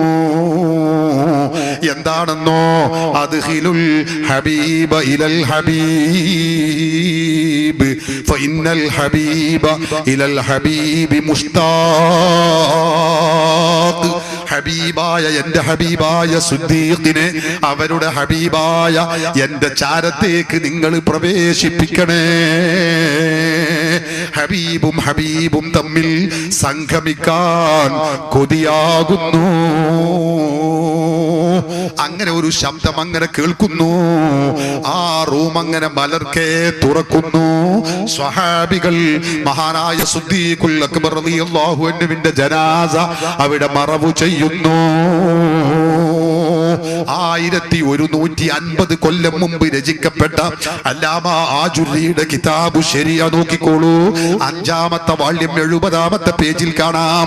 ഇമാം ഫഖ്റുദ്ദീൻ റാസി റഹിമഹുല്ലാഹ് രേഖപ്പെടുത്തി വെക്കുന്നു. അല്ലാമ നൈസാബൂരി രേഖപ്പെടുത്തി വെക്കുന്നു. തഫ്സീർ സിറാജുൽ മുനീർ, എത്ര ഗ്രന്ഥങ്ങൾ ഈ ചരിത്രം രേഖപ്പെടുത്തി വെക്കുന്നു. വഫാത്തായ നബി തങ്ങളെ വിളിക്കുകയും സങ്കടം പറയുകയും ചെയ്യുന്നത് ശിർക്കാണെന്നും കുഫ്റാണെന്നും അബൂജഹലിനേക്കാളും വലിയ മുശ്രിക്കാണെന്നും പറയുന്ന മുജാഹിദുകൾ ചരിത്രമറിയാത്തവരാണ്, പ്രമാണമറിയാത്തവരാണ്. ഇസ്ലാമിന്റെ മതഗ്രന്ഥങ്ങളിൽ സൂക്ഷ്മജ്ഞാനമോ ആ നോട്ടമോ ഇല്ലാത്തത് കൊണ്ടാണ് സഹോദരങ്ങളെ വിഡ്ഢിത്തം പറയുന്നത്. ഇവരുടെ ഭാഷയനുസരിച്ച് ആദ്യം മുശ്രിക്കാൻ വേണ്ടി വരെ സിദ്ദീഖുൽ അക്ബറാണ്, മഅദല്ലാഹ് ഉമറുൽ ഫാറൂഖാണ് ഇത് കേൾക്കുന്നത്, അവരത് നടപ്പിലാക്കുന്നത്. അലി ഇബ്നു അബീ ത്വാലിബ്, ഉസ്മാൻ ഇബ്നു അഫ്ഫാൻ അവരൊക്കെയാണ് ഇതിന് നേതൃത്വം കൊടുക്കുന്നത്. അവർക്കാർക്കും തിരിയാത്ത തൗഹീദ്, അവരാരും പഠിപ്പിച്ചിട്ടില്ലാത്ത തൗഹീദ്, അവർക്കൊന്നും മനസ്സിലായിട്ടില്ലാത്ത ഖുർആൻ, അത് മുസ്ലിം ലോകത്തേക്ക് ആ ഭാണ്ഡാരം കൊണ്ട് കൊണ്ടുവരണ്ട, അത് ദുർവ്യാഖ്യാനാണ്, അത് ഈ നാട്ടുകാർക്ക് വേണ്ട എന്നാ ഞങ്ങൾ പറയുന്നത്. ഈ രാജ്യത്തുള്ള ജനങ്ങൾ തെറ്റിദ്ധാരണയുടെ പേരിൽ ആരെങ്കിലും അകപ്പെട്ടിട്ടുണ്ടെങ്കിൽ, അല്ലെങ്കിൽ ഈ പ്രസ്ഥാനം അത് സത്യമാണെന്ന് സംശയിക്കുന്നവരുണ്ടെങ്കിൽ അവരെ ബോധ്യപ്പെടുത്താനാണ് ഞങ്ങൾ ഈ വിപുലമായ ഈ പരിപാടി സംഘടിപ്പിച്ചത്. ഞങ്ങളുടെ ചെലവിൽ, ഞങ്ങളുടെ മൈക്ക, ഞങ്ങളുടെ ലൈറ്റ് വെച്ചുകൊണ്ട് മുജാഹിദുകൾക്ക് അവരുടെ ആദർശം തെളിയിക്കാൻ കഴിയുമോ? വരട്ടെ. ഞങ്ങൾ ഈ പറയുന്നത് ശരിയല്ലെങ്കിൽ ഞങ്ങളെ ചോദിച്ച് ഉത്തരം മുട്ടിപ്പിക്കട്ടെ. ഞങ്ങൾ ഇവിടെ ഞങ്ങളെ ചെലവിൽ നടത്തിയതാണ്. എന്തിന്? ഈ രാജ്യത്തെ സാധാരണക്കാരായ ആളുകൾ അവർക്ക് ഇത് കാര്യം പിടികിട്ടണം, ഇത് മനസ്സിലാവണമെന്ന് കരുതിക്കൊണ്ടാണ് ദിവസവും സഹോദരന്മാരെ ഇതിനൊന്നും മറുപടിയില്ല, ഇതൊന്നും ഉത്തരമില്ല, ചോദ്യവുമില്ല.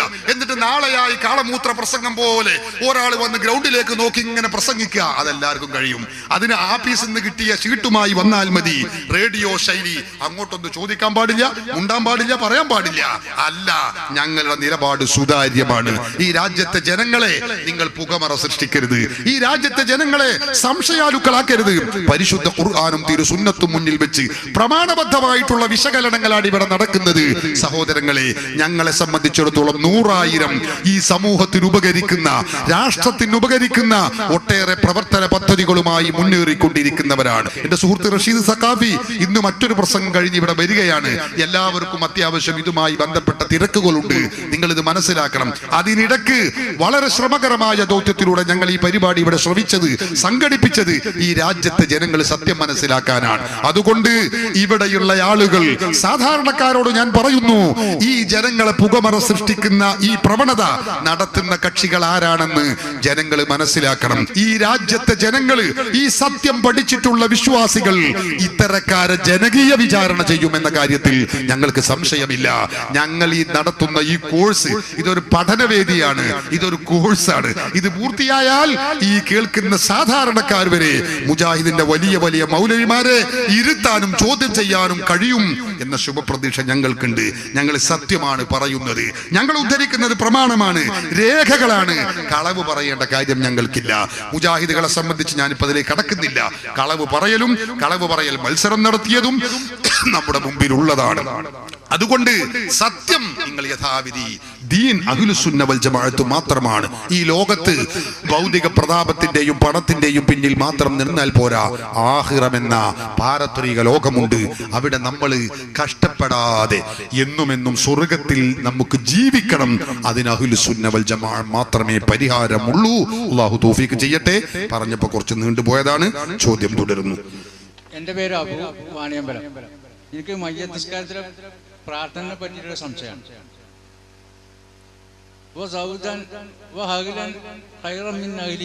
ഈയത്തിലെ അയൽവാസിയേക്കാൾ ഉത്തമമായ അയൽവാസിയെയും ദാറൻ ഹൈറം മിൻ ദാരിഹി, ഈയത്തിലെ വീടിനേക്കാൾ ഉത്തമമായ വീടിനെയും ഹൈറം മിൻ സൗജിഹി, ഈയത്തിലെ ഭാര്യയേക്കാൾ ഉത്തമമായ ഭാര്യയെയും. അപ്പൊ നമുക്ക് നമ്മളെ ഭാര്യനെ കിട്ടില്ലല്ലോ, അവിടെ വേറെ ഭാര്യകളെ. ചോദ്യം സാധാരണക്കാരെ സംബന്ധിച്ച് പ്രസക്തമാണ്. അതിൽ നിങ്ങൾ ബേജാറാകേണ്ടതില്ല. സ്വർഗത്തിലെത്തിയാൽ നിങ്ങളെ ഭാര്യയും സ്വർഗത്തിന്റെ അവകാശിയാണെങ്കിൽ നിങ്ങളെ ഭാര്യയെ നിങ്ങൾക്ക് തന്നെ കിട്ടും. അള്ളാഹു നമുക്ക് എല്ലാവർക്കും അതിനുള്ള തൗഫീഖ് നൽകട്ടെ. പക്ഷെ കബറിൽ കിടക്കുമ്പോ നമുക്ക് കബറിൽ ഭാര്യ ഇവിടെ ദുനിയാവിലാണല്ലോ, അവിടെ മൂപ്പർ ഒറ്റക്കാണല്ലോ. അപ്പൊ അവിടെ തൽക്കാലം മൂപ്പർക്ക് ഇതിലേറെ നല്ലൊരു ഭാര്യന്റെ ഇണയും ഒരു പരിചരണവും കബറിൽ കിട്ടട്ടെ എന്നതാണ് ആ പറഞ്ഞതിന്റെ ഒരർത്ഥം. അതുകൊണ്ട് അത് തമ്മിൽ വൈരുദ്ധ്യം ഇല്ല. ആഖിറത്തിൽ നിങ്ങളുടെ ഭാര്യ സ്വർഗസ്ത്രീയാണെങ്കിൽ, സ്വർഗാവകാശിയാണെങ്കിൽ നിങ്ങൾക്ക് എന്നെ നിങ്ങളെ ഭാര്യയെ കിട്ടുള്ളൂ, വേറെ ആർക്കും കിട്ടൂല. അതിൽ നിങ്ങൾ കുട്ടിതപ്പെടേണ്ട കാര്യമില്ല എന്നറിയിക്കുന്നു. ഉസാമാവില്ലാതിനെ കടലില മറയിക്കണം. അപ്പൊ അയാളെ മുൻകർ നിൽക്കും ചോദിച്ചു. മറവ് ചെയ്യാത്തത് കടലിലല്ല, കരയിലല്ല, പേരന്റെ മുകളിലാണ്. കോലും അങ്ങനെ നിർത്തിയതാ. എന്നാലും മുൻകറിനൊക്കെ ഒരു ചോദിക്കും, യാതൊരു സംശയമില്ല. അത് കടലിലോ കരയിലോ എന്നതല്ല. അല്ലെങ്കിൽ നിങ്ങൾ ചിന്തിച്ചു നോക്കി, നിങ്ങൾ മുങ്കറിനേക്കിയിരുന്ന് പറഞ്ഞാൽ നമ്മൾ കബറിൽ ഇങ്ങനെ കബറ് കുത്തിയിട്ട് അതിന്റെ ഉള്ളിൽ വെച്ച് മയ്യത്ത് വെച്ച് മൂടുകല്ല് വെച്ച് ഒരു തരി മണ്ണ് ചാടാൻ പറ്റാത്ത കോലത്തിന് എല്ലാ ഓട്ടകളും ഭദ്രമാക്കി അടച്ച് അവിടെ മുൻകറിനക്കീർ പോണത്. അതിന്റെ ഉള്ളിലേക്ക് എങ്ങനെയാണോ മുൻകറിനക്കീർ കടന്നു പോകുന്നത് അതേ രൂപത്തിൽ കടലിലും എത്തും എന്നതാണ് യാഥാർത്ഥ്യം. നിങ്ങൾ പറഞ്ഞത് ശരിയോ തെറ്റോ എന്ന് വേറെ കാര്യം. ഏത് ഉസാമ ബിൻ ലാദൻ എവിടെ മറവ് ചെയ്തതെന്നുള്ളത് വേറെ കാര്യം, അത് വേറെ ചിന്തിക്കേണ്ടതാണ്. ഞാൻ അത് അങ്ങനെയാണെങ്കിൽ അതിന്റെ മറുപടിയാണ് പറഞ്ഞത്. ഇബിലീസിനെ തീയോണ്ടാണ് പടച്ചത്, മൂപ്പരെ നരകത്തിലിട്ട പൊള്ളോ. അതിന് ഞാൻ മറുപടി പറഞ്ഞുതരാം. ഒരു ഇഷ്ടിക കഷ്ടത്തിൽ നിങ്ങളെ തലക്കെറിഞ്ഞ് ഞങ്ങൾക്ക് വേദന ആവുമെന്ന് ചിന്തിച്ചാൽ മതി, എന്നാ പ്രശ്നം പരിഹരിക്കും. കാരണം നിങ്ങളെ മണ്ണുകൊണ്ടാ സൃഷ്ടിക്കപ്പെട്ടിട്ടുള്ളത്. ഖാലല്ലാഹു അസ്സ വജൽ, മനുഷ്യരെ മണ്ണുകൊണ്ടാ സൃഷ്ടിക്കപ്പെട്ടതെന്ന് അല്ലാഹു ഖലഖനാഹു മിൻ തുറാബ്, മണ്ണുകൊണ്ടാണ് സൃഷ്ടിച്ചത് എന്ന് ഖുർആൻ പറയുന്നു. മണ്ണുകൊണ്ട് സൃഷ്ടിക്കപ്പെട്ട മനുഷ്യന്റെ മേത്തേക്ക് ഒരു ഇഷ്ടിക കട്ട ഒരു മണ്ണു കട്ട എടുത്ത് എറിഞ്ഞു നോക്കുക, അപ്പൊ കാണാൻ അതിന്റെ പോലെ അല്ലല്ല ഫലിക്കുന്ന. അപ്പൊ നമുക്ക് മനസ്സിലാകും. രസ്തിനെ ചോദിച്ചതാണ്, രസ്തിനെ മറുപടി പറഞ്ഞു. അടുത്ത് ഇനി ആരെങ്കിലും ഉണ്ടോ? അല്ലെങ്കിൽ ചോദിക്കണം. അല്ല, ചില ചോദ്യങ്ങൾക്ക് ചില മറുപടി അങ്ങനെ പറഞ്ഞു. പിന്നെ ഒന്നുണ്ടാക്കി കടക്കൽ സുന്നത്താന്ന് പറയുന്നത്. അപ്പൊ പെണ്ണുങ്ങളെ തൊട്ടാൽ ഒരു മിനിറ്റ്, ഒന്നുണ്ടാക്കി കടക്കലോ? ഒന്നുണ്ടാക്കി കടന്നുറങ്ങല് സുന്നത്താന്ന് പറയുന്നത്. ഒന്നുണ്ടാക്കി കടന്നുറങ്ങല് സുന്നത്താണ്, അത് ശരി. ആ ഉറങ്ങുന്ന നേരത്ത് അപ്പൊ പെണ്ണുങ്ങളെ തൊട്ടാൽ ഒന്ന് മുറിയെന്നും പറയുന്നത്. അപ്പൊ ഈ അടുത്ത് കിടക്കുമ്പോ എന്താ ചെയ്യാ? അതായത് അത് നല്ല ചോദ്യമാണ്. നമ്മളോട് നിർദ്ദേശിക്കപ്പെട്ടത് ഉറങ്ങുന്നതിന്റെ ആദാബായിട്ട് പറഞ്ഞതാണ്. എന്ത്? ഉറങ്ങുന്ന നേരത്ത് നിങ്ങൾക്ക് ഉളു ഉണ്ടാവണമെന്ന്. ആ ഉളു സുബഹി വരെ മുറിയാൻ പാടില്ല എന്ന് എവിടെയും പറഞ്ഞിട്ടില്ല. ഈ ഭാര്യ ഇല്ലെങ്കിൽ തന്നെ ഉറങ്ങണ നേരത്ത് നിങ്ങൾക്ക് ഉളു, ഉറങ്ങിപ്പോയാൽ ഉളു മുറിയില്ലേ? പിന്നെ എന്താ? ഭാര്യ ഇല്ലാത്ത ആളാണെങ്കിൽ ഓനുകളല്ല ഉളു. അതാണ് ഉറങ്ങിയോ കൂർക്കം വലിച്ച നേരത്തെ സക്കരിയ പറഞ്ഞ പോലെ കൂർക്കം വലി തുടങ്ങിയാൽ അപ്പോൾ നമ്മളെ ഉളു പോലെ. അപ്പൊ ഭാര്യ ഉണ്ടായാലും ഇല്ലാതിരിക്കലും അല്ല വിഷയം. നമ്മൾ ഉറങ്ങുമ്പോൾ അതിന്റെ ഉറങ്ങാൻ നിൽക്കുന്ന തുടങ്ങുന്ന നേരത്ത് അതിന്റെ അദബാണ് ഉളു ഉണ്ടാവുക എന്നുള്ളത്. ആ ഉളു ഇനി ഖിയാമത്ത് നാൾ വരെ മുറിയാൻ പാടില്ല എന്നൊരിക്കലും ഇല്ല. മുറിനീന് കുഴപ്പമൊന്നുമില്ല. അതങ്ങനെ മുറിയണ നേരത്ത് മുറിയുന്ന സംഗതികൾ ചെയ്യുമ്പോൾ മുറിയും, അത് പ്രശ്നമാക്കേണ്ടതില്ല. നമ്മൾ നിർദ്ദേശിക്കപ്പെടുത്തി ചെയ്താൽ മതി. എന്റെ പേര് അബ്ദുൽ മജീദ്. മൗലവിമാർക്ക് ചോദിക്കാനുള്ള അവസരമില്ല, ചോദിച്ചതുകൊണ്ട് മാത്രം പറയുന്നു. പൂതങ്കോടാണ്. ജമാഅത്തെ ഇസ്ലാമിക്കാര് ഈ അടുത്ത കാലത്ത് ഇറക്കിയതാണ് ഒരു ബദർ യുദ്ധം, മുഹദ് യുദ്ധം, ഹംദക് യുദ്ധം, അങ്ങനെ ഒരു സീഡിയ. എന്താണ് സംഗതി എന്ന് വിശദീകരിച്ചത്? ഞാനത് കണ്ടിട്ടില്ല, കണ്ടെങ്കിലേ പറയാൻ പറ്റുള്ളൂ. ഏതായാലും ബദർ യുദ്ധത്തിന്റെ CD എന്ന് പറഞ്ഞാൽ അത് നടക്കുന്ന സംഗതിയാണല്ലോ. അത് ബദർ യുദ്ധം അന്ന് ഇതൊരു വീഡിയോയിൽ പകർത്തിയില്ല എന്ന് എല്ലാവർക്കും അറിയാം. അപ്പൊ എന്തോ ഒരു കളവ് എന്തോ കെട്ടിച്ചമച്ചുണ്ടാക്കാതെ ആവാനാണ് സാധ്യത. ഞാനത് കണ്ടിട്ടില്ല. അല്ലാതെ അന്ന് വീഡിയോ റെക്കോർഡിംഗ് ഇല്ല എന്നുള്ളത് ബദർ യുദ്ധം നടക്കുമ്പോൾ ഇല്ല എന്നുള്ളത് ഉറപ്പാണ്.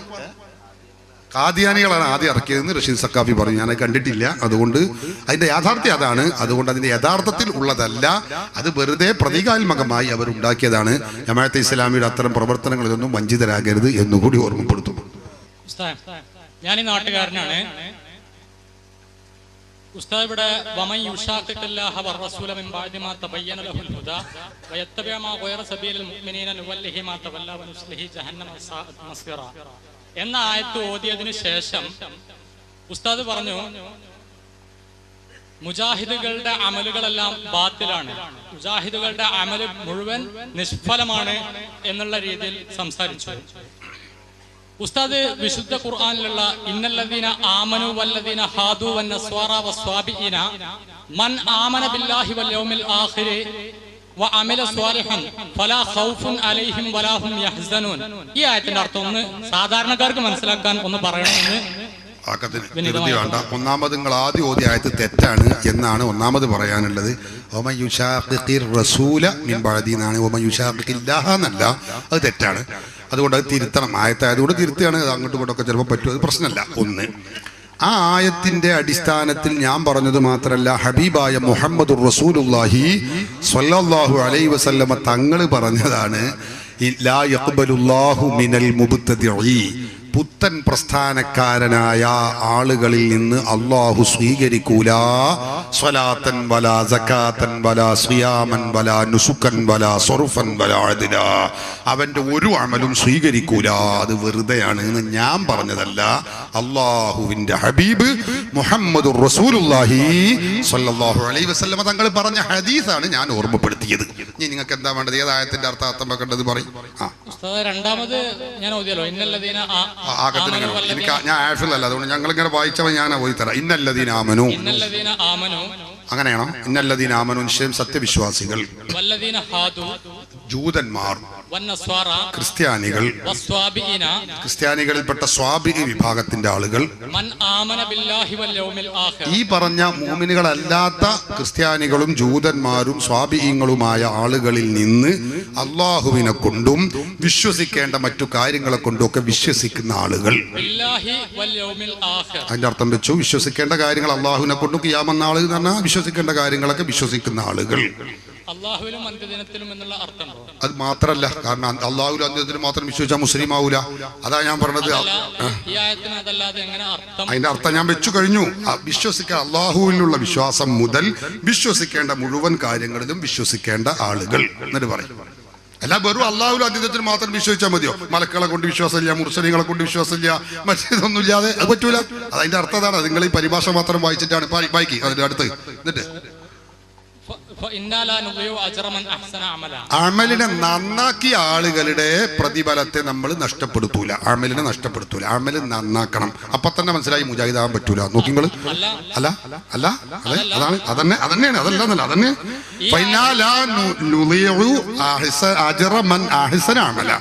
നിങ്ങൾ പറഞ്ഞതിന്റെ അർത്ഥാണ്.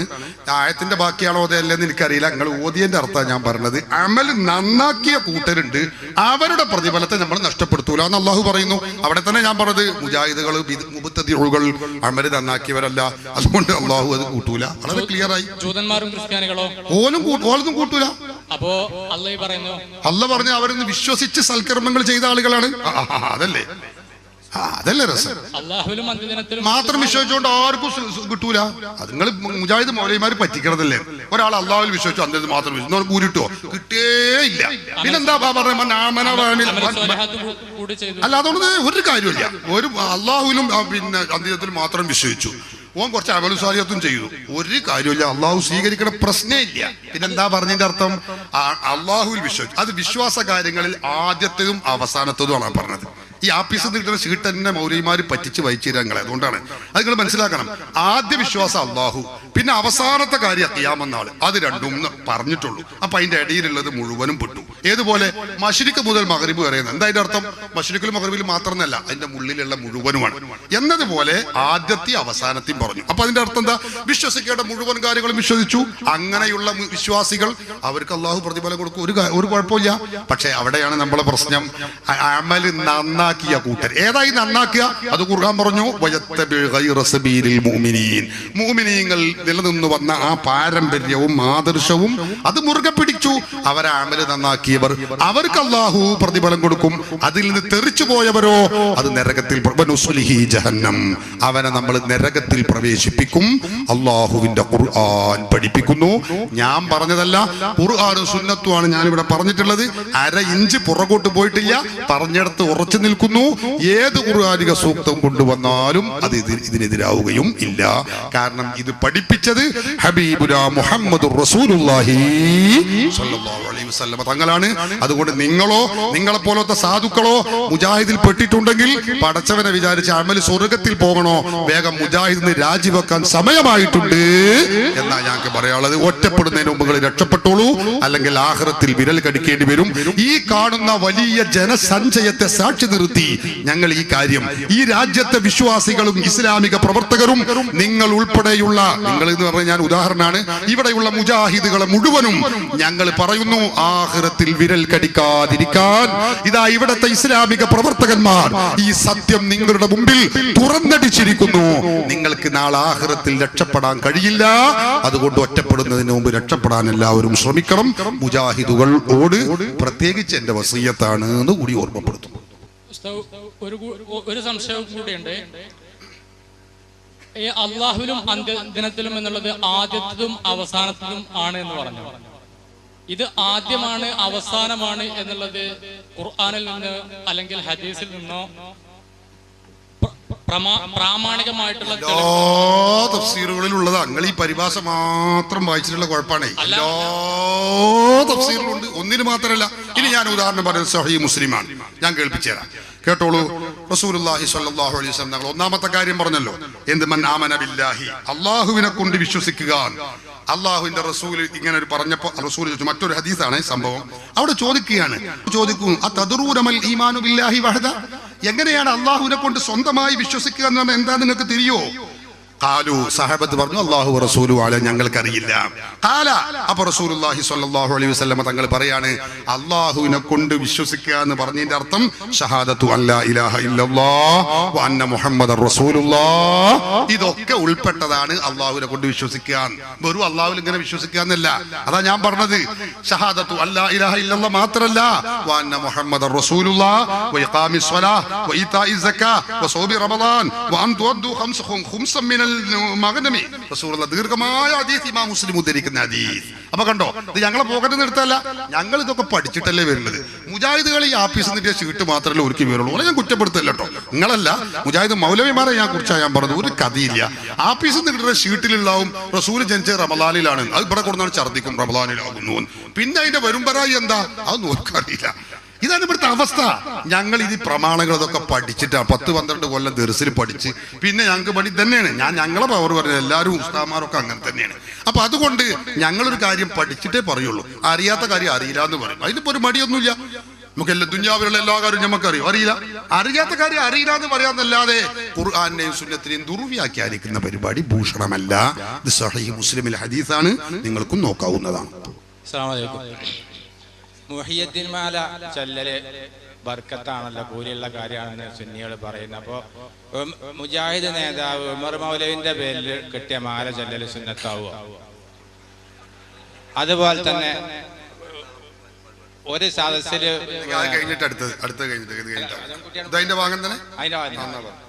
ഒരു സദസ്സിൽ നിങ്ങൾ ഉമർ മൗലവിന്റെ മാല ചെല്ലുന്ന കേട്ടു, അതിനൊരു 4 വരി ചെല്ലിത്തരാവുക?